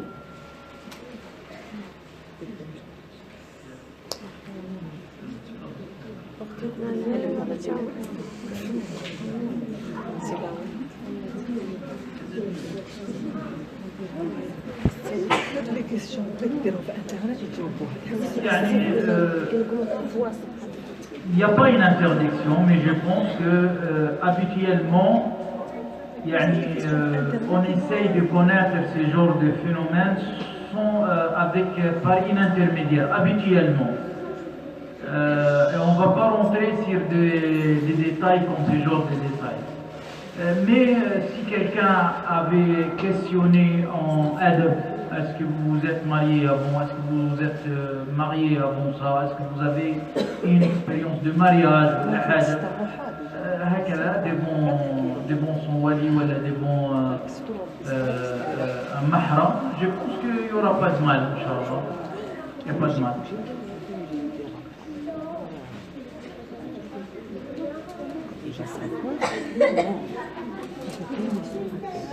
زوجتي أخ كل ولا تريد مجامعتي منذ أزيد من 12 شهرا أو من 12 شهرا ولا ترغب في زيارة أهلي ولا تريد من أهلي زيارتها منذ 10 سنوات وكذا وأمي لم تدخل بيتي ولا أبي حتى في الأعياد بالله عليكم ماذا أفعل؟ هذا لازم محاضرة يا أخي هذا je pense qu'il faut voir un médiateur et ça va prendre du temps. Ce n'est pas le genre de ces questions-là de notre soirée. La posée, c'est qu'un personne, un homme, a des problèmes avec sa femme. En fait, l'objectif de cette soirée, c'est pas de tirer sur l'autre partie. C'est pas l'homme qui va tirer sur sa femme, ou la femme va tirer sur l'homme. Il va montrer que l'autre a tort, l'autre il est dans le barrel, dont il est égaré. On ne cherche pas à dire que ma femme elle est égarée, ou que mon mari il est égaré. On cherche à résoudre les problèmes. Donc, quand il y a un problème dans le couple, c'est pas pour dire anti dalla, anti fi jahannam, anti shaytana, ou la anta dal, ou anta fi jahannam shaytan, وإنما on cherche un médiateur, يعني واحد يتوسط من الأهل, من الأقارب ومن الصالحين, يتوسط بين quelqu'un, il va jouer le médiateur entre les deux pour résoudre les problèmes. N'oubliez pas, vous êtes une famille musulmane. Vous n'êtes pas là pour vous donner en spectacle devant tout le monde. بارك الله فيكم, جزاكم الله خير. مدوا أسئلة مفيدة. هناك مشاكل حقيقية, هناك مشاكل, ولكن on cherche à résoudre les problèmes. C'est pas dire à quelqu'un il a tort, j'ai raison, ou laisser le contraire. بارك الله فيكم. Vous pouvez poser une autre question. Une convertie doit-elle avoir un tuteur pour le mariage?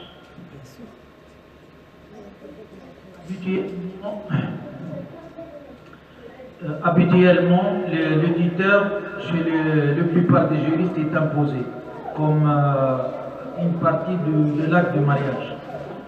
Mais dans les cas où vous avez cité, je pense que la sœur doit choisir un tuteur de ses connaissances. Que ce soit l'imam, que ce soit quelqu'un d'autre qui a confiance. Et ce tuteur-là doit suivre le chemin du futur mariage. Ce n'est pas un tuteur qu'on a besoin de lui 5 minutes et après on le fait comme une gadget jetable, non. Il doit assumer, il doit porter la responsabilité sur, il doit veiller aussi sur la sœur si vraiment elle a eu des problèmes prochainement. بالطبع مسلم. لذلك الجمهور, la plupart des juristes imposent un tuteur musulman. Mais j'ai eu des cas où la personne elle est liée avec ses parents. Yani, on doit faire, sans casser le cœur des parents, on doit faire autrement. Yani, on se met d'accord avec l'imam qui va prendre la responsabilité, mais extérieurement, on doit pas casser le cœur des parents, ni la faire souffrir pour qu'elle s'éloigne de ses parents. On doit essayer d'arranger la situation, faire les choses dans les normes et en même temps ne pas casser le cœur des autres, même s'ils ne sont pas musulmans, sont des humains. Et on les invite à comprendre la religion doucement et voilà. Allahu a'lam. Mon mari est musulman mais ne prie pas. Pourriez-vous me donner des conseils?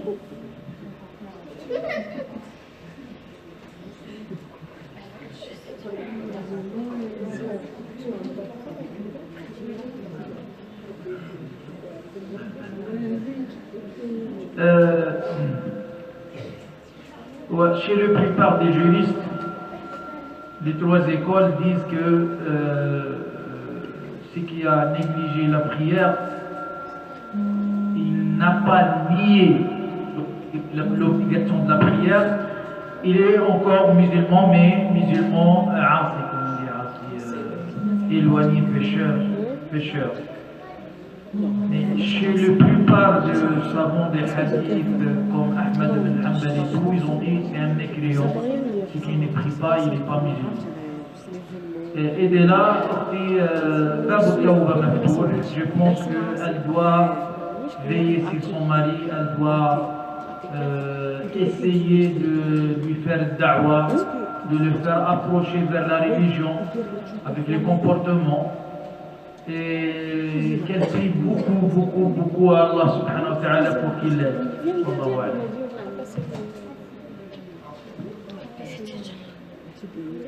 Juste un exemple, il y a une sœur qui est justement dans le même cas, son mari ne tient pas beaucoup à la prière. Et le frère, il a dit, ma femme, je me réveille la nuit et je vois ma femme en train de prier à côté de moi. Et quand elle se prosterne, elle fait des doigts pour moi pour que Allah me guide et que je me retienne plus par rapport à la prière. Il a dit jusqu'au jour que j'ai eu mon tout modèle et je l'ai rejoint et j'ai tenu à ma prière et on a commencé à faire la prière de nuit ensemble. Donc صبرت عليه وبدأت تصلي وتدعي الله سبحانه وتعالى في بيتهم تصلي بجنب تركع لله سبحانه وتعالى وتسجد وتدعو الله سبحانه وتعالى أن يثبته على الصلاة وأن يهديه إلى الصلاة حتى يعني لان قلبه والله سبحانه وتعالى يسر هدايته وثبته على الصلاة. فبدأت تسمع un bon exemple qu'elle fasse يعني elle se tient يعني تصبر elle patiente et elle fait ses doigts pour son mari. Bon, il y a une question intéressante, on va dire que ça demande un cours. La question, regardez, elle est simple à écrire, mais je sais que la réponse est inagable. Suite à un divorce, quels sont les droits du mari sur les enfants? La question est simple, mais je pense que c'est un pas.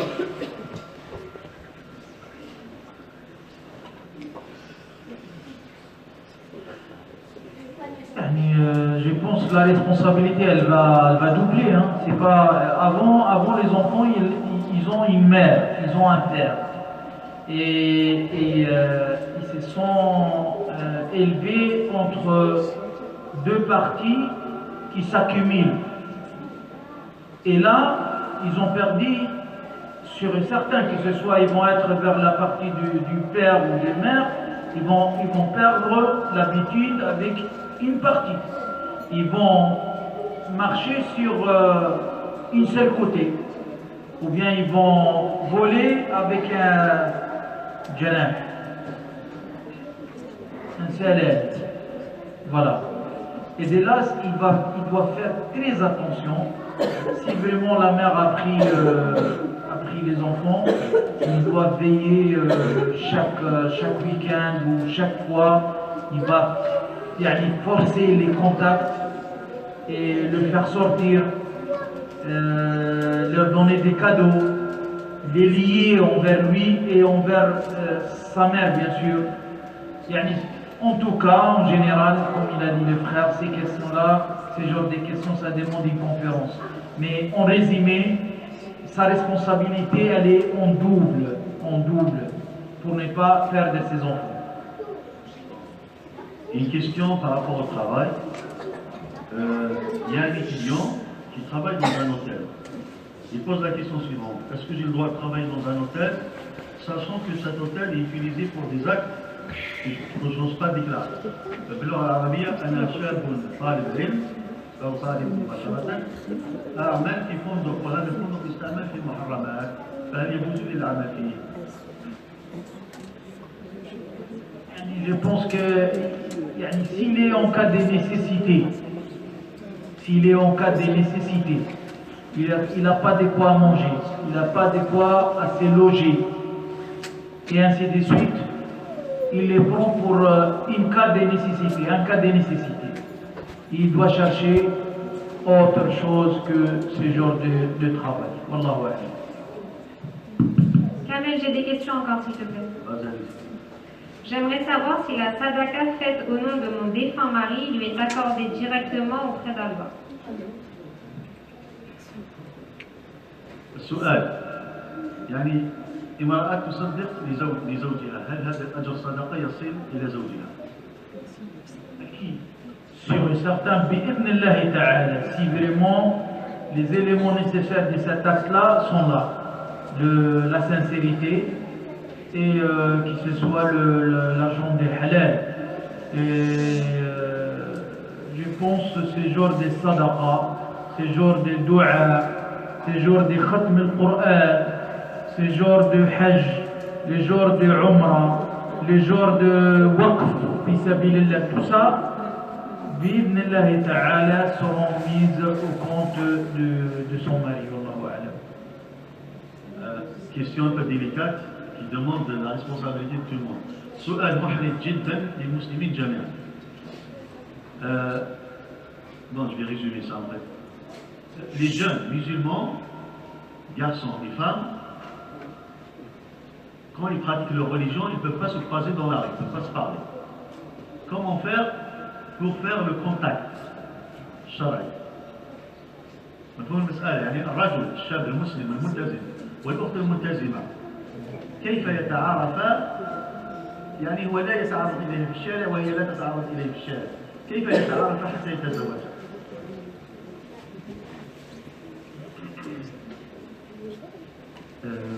Je ne comprends pas qu'est-ce que vous voulez dire par ils se rencontrent. Ils se rencontrent au lycée, ils se rencontrent.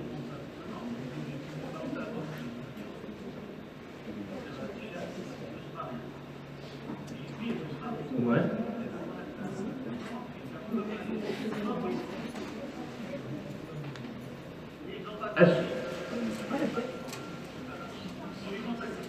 Ouais. D'accord. Si t'as pas le micro, mon gros, comment ça se fait? C'est la responsabilité des musulmans de créer des événements, créer des lieux, créer des organismes, créer des institutions pour faciliter que ce soit le contact créé entre garçons et filles dans un cadre licite, légal, qui respecte l'éthique musulmane. C'est vrai, c'est un besoin. Ça, c'est un grand besoin. Et comme témoigne le frère, il y a beaucoup de personnes qui souffrent, qui sont en souffrance, ils ne savent pas quoi faire, et ils sont bloqués. Ils sont bloqués. Donc ça, c'est les responsabilités urgentes des associations musulmanes, des mosquées, des responsables de mosquées musulmanes, de créer ces événements, ces lieux de rencontre pour leur faciliter cette tâche.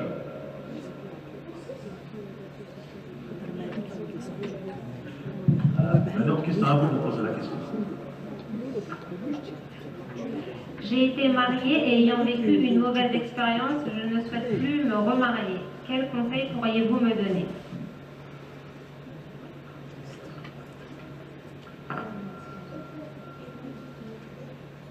C'est normal. C'est normal que vous ayez ce ressenti. Parce que notre inconscient, il va calquer l'expérience passée sur le futur.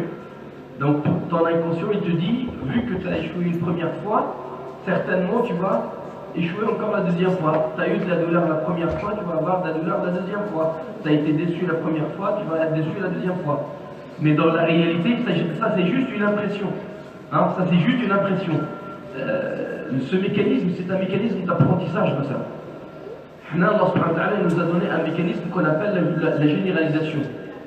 C'est comme ça la psychologie humaine, elle est faite. Si tu apprends à faire si tu apprends quelque chose, ton cerveau, il va la généraliser, comme ça tu pourras l'utiliser dans d'autres lieux. Par exemple, je vais donner juste un petit exemple. Tu as appris à faire du vélo à l'âge de 3 ans. C'est bon, alhamdoulilah, grâce à la généralisation, même si tu grandis, on va te donner un vélo, tu seras capable de conduire ce petit vélo, malgré que c'est pas le même. C'est quoi? Ton cerveau, il a fait de la généralisation. De la même chose pour le négatif. Tu as fait une expérience négative, et ben, malheureusement, il va te dire que ça va se passer de la même chose, mais ce n'est pas la réalité. Il faut toujours tenter, il ne faut jamais baisser les bras. Il n'y a rien. Au contraire, moi je te dis ma soeur, que tu es déjà expérimenté. La deuxième fois que tu vas te lancer dans ce projet de mariage, tu vas savoir parler avec la personne avant de s'engager, tu vas mettre le point sur des points pour toi qui sont importants, hein, qui sont tes valeurs, des choses qui sont importantes pour toi. Tu vas négocier en fin du compte et tu vas savoir comment t'orienter, et tu demandes Allah subhanahu wa ta'ala qui te facilite et qui te donne la réussite dans ce deuxième projet. Mais il y a une règle qui dit l'échec n'est vraiment un échec que si on y reste. Si tu n'essayes plus jamais de te remarier, c'est là que tu as échoué vraiment. Mais par contre, si tu refais la tentative une deuxième fois, avec bien sûr les précautions, il y aura beaucoup de chances que tu réussisses ça, et je t'invite à être courageuse, bi'idhnillah. Allah yassalam. Soignante auprès d'enfants, puis-je voir les parties intimes des enfants pour soins et hygiène au-delà de 7 ans?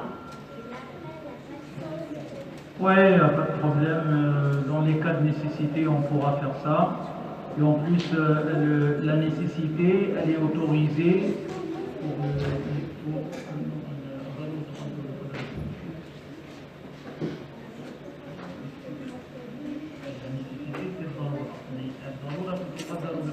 Il y a une règle juridique qu'on doit traduire là. Selon les degrés de nécessité. Voilà. C'est halal dans les cas de nécessité. Voilà. سؤال بالعربية. سؤال هكذا: هل يجوز أن أرى مثلا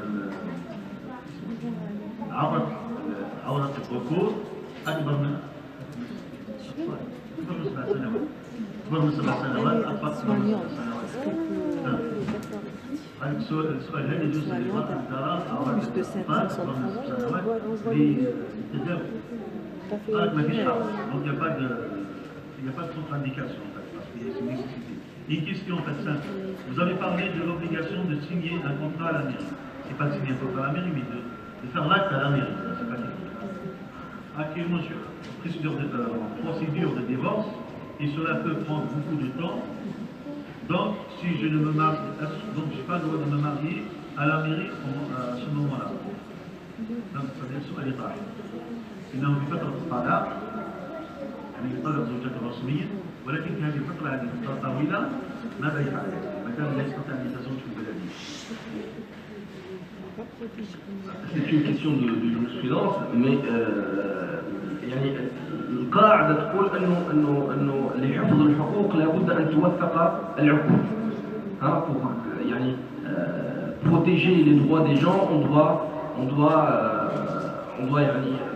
écrire, on doit écrire les contrats, faire les contrats chez une administration qui est reconnue. Maintenant, dans ton cas, il faut patienter, mon frère, si c'est un frère, je ne sais pas si c'est un frère, il n'y a pas de détail. Que ce soit un frère ou une sœur, donc patienter, espérons que ça ne va pas prendre des années. Dans le cas échéant, je transmets le micro au chef. Il nous dit si la procédure elle prend des années. Habituellement, comme il a dit le frère, mais quand dans des cas de nécessité, c'est quoi les cas de nécessité? Vraiment, l'homme ne peut pas résister, ou bien on a un mariage en halal, ou bien il va faire de l'adultère. Et de là, on va lui autoriser spécialement, cas par cas. Mais généralement, comme il a dit le frère, on doit assurer les actes à la mairie pour préserver les droits des deux parties. Allahu Akbar. J'ai une question à poser, très forte, ça va tomber dans une question. La question elle est posée. Quelle est la différence entre le divorce demandé par l'homme et le divorce demandé par la femme? Ainsi, la période d'attente. La différence entre le khulu' et entre le talaq.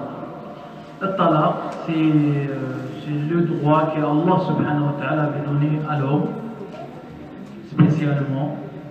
Il doit l'utiliser dans les normes, il ne doit pas aussi l'utiliser sans cause. Le khulu' de l'autre côté, c'est bon, le talaq, il a 3 fois, il a la possibilité de faire le talaq 3 fois et elle est encore sa femme. Après les 3 fois, c'est un divorce définitif. Le khulu', c'est la femme qui la demande. Elle veut se séparer de son mari aussi, on lui demande une cause. Elle n'a pas le droit de demander le khulu' sans cause. Et les causes sont citées dans la jurisprudence, ce n'est pas le moment de les citer. Mais généralement, la femme, si elle a une cause, elle peut demander le khulu', la séparation. Devant le juge. Devant le juge.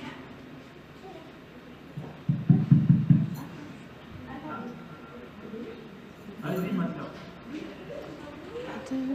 Que faire lorsque le tuteur d'une fille refuse d'être son tuteur sans raison valable?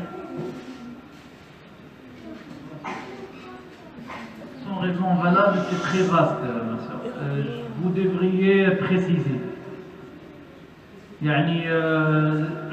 Si on va détailler sur les raisons valables et les raisons non valables, il nous faut 2 heures.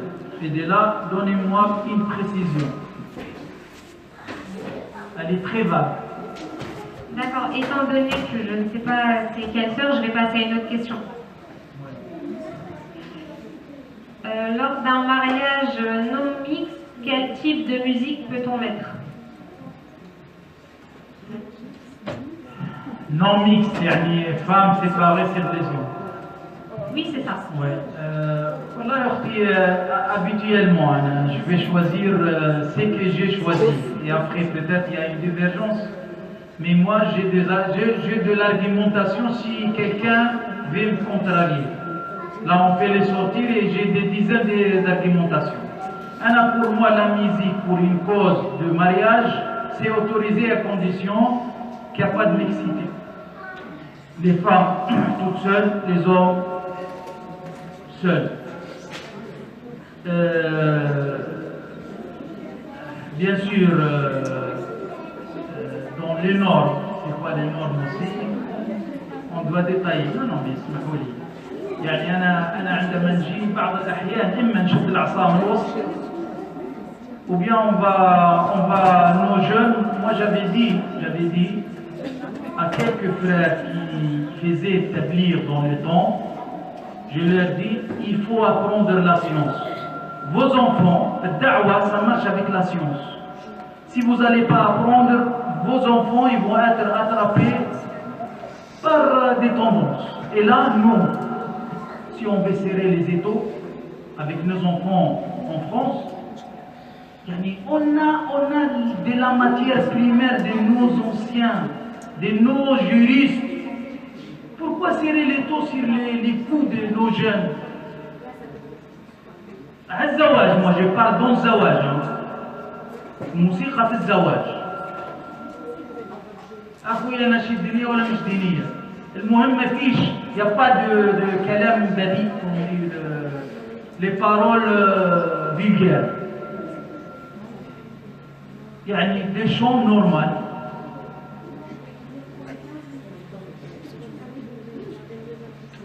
الخلاف واسع ومن أراد الدليل فليأتني سآتيه الآن بعشرات الأدلة وعشرات المشايخ من العلماء الكبار.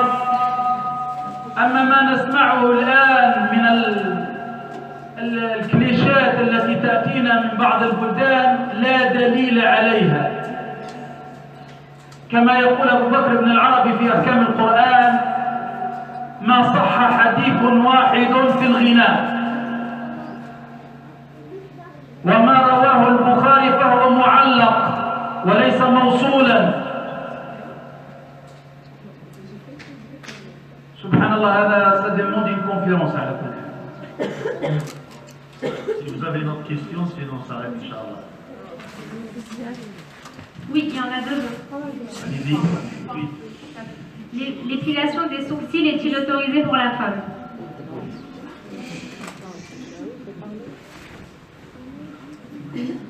يعني si les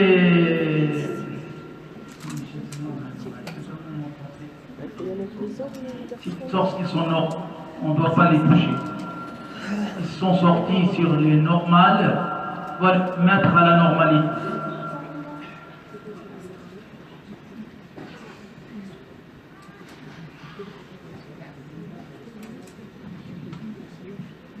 Je souhaite me marier avec un frère que je connais. À quel moment dois-je faire la salat istikhara?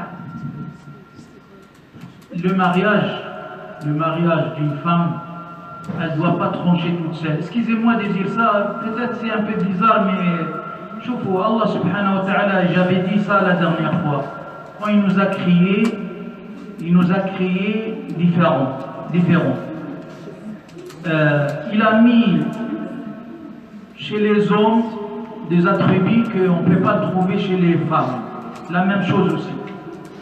Il y a des attributs chez les femmes, on ne va pas trouver chez les hommes. Et dès là, Allah subhanahu wa ta'ala a partagé les responsabilités pour l'élevage des enfants. Et pour choisir le futur mari ou la future femme, c'est une responsabilité. On ne doit pas trancher seul. La femme, elle peut dériver avec des belles paroles. Et elle ne doit pas peser les choses comme il faut. Elle doit avoir un tuteur ou un projecteur pour connaître les grandes lignes de la famille, de la future famille la femme se coller avec, ou bien du futur homme. Et la femme a le droit de choisir derrière ces projecteurs-là. Elle ne doit pas trancher toute seule. Ce que je veux dire, il y a plusieurs expériences qu'on a vues, des belles paroles. Il est quelle heure? Ça y est. Bientôt 22h. Après 2 ans, 3 ans, le mariage n'est pas réussi. Pourquoi? Parce qu'il n'est pas bien étudié dès le départ. Wallahu a'lam. 21h57. 21h57. Notre cher Reda Ben Youssef, il a parlé, c'est qui est le projecteur? Le projecteur, c'est quelqu'un qu'on lui donne conseil. C'est-à-dire, quand on n'est pas initié, on doit dire à son ami, comme il a dit tout à l'heure, c'est pas vous rappeler qu'est-ce qu'il y a. C'est-à-dire qu'il faut le connaître. Il faut le connaître, ça veut dire quoi? Il faut le connaître. Déjà, il faut voyager avec lui. Si on a voyagé avec lui, on peut le connaître. Si on a commercé avec lui, on peut le connaître. C'est pas cher. Donc si on ne connaît pas, on l'a croisé le Jama, il a fait pendant 3 semaines dans la mosquée, tu dis je connais, c'est pas connaître. Ça, c'est pas connaître. Ni qui vous dit paroles, je le connais, après il ne connaît pas.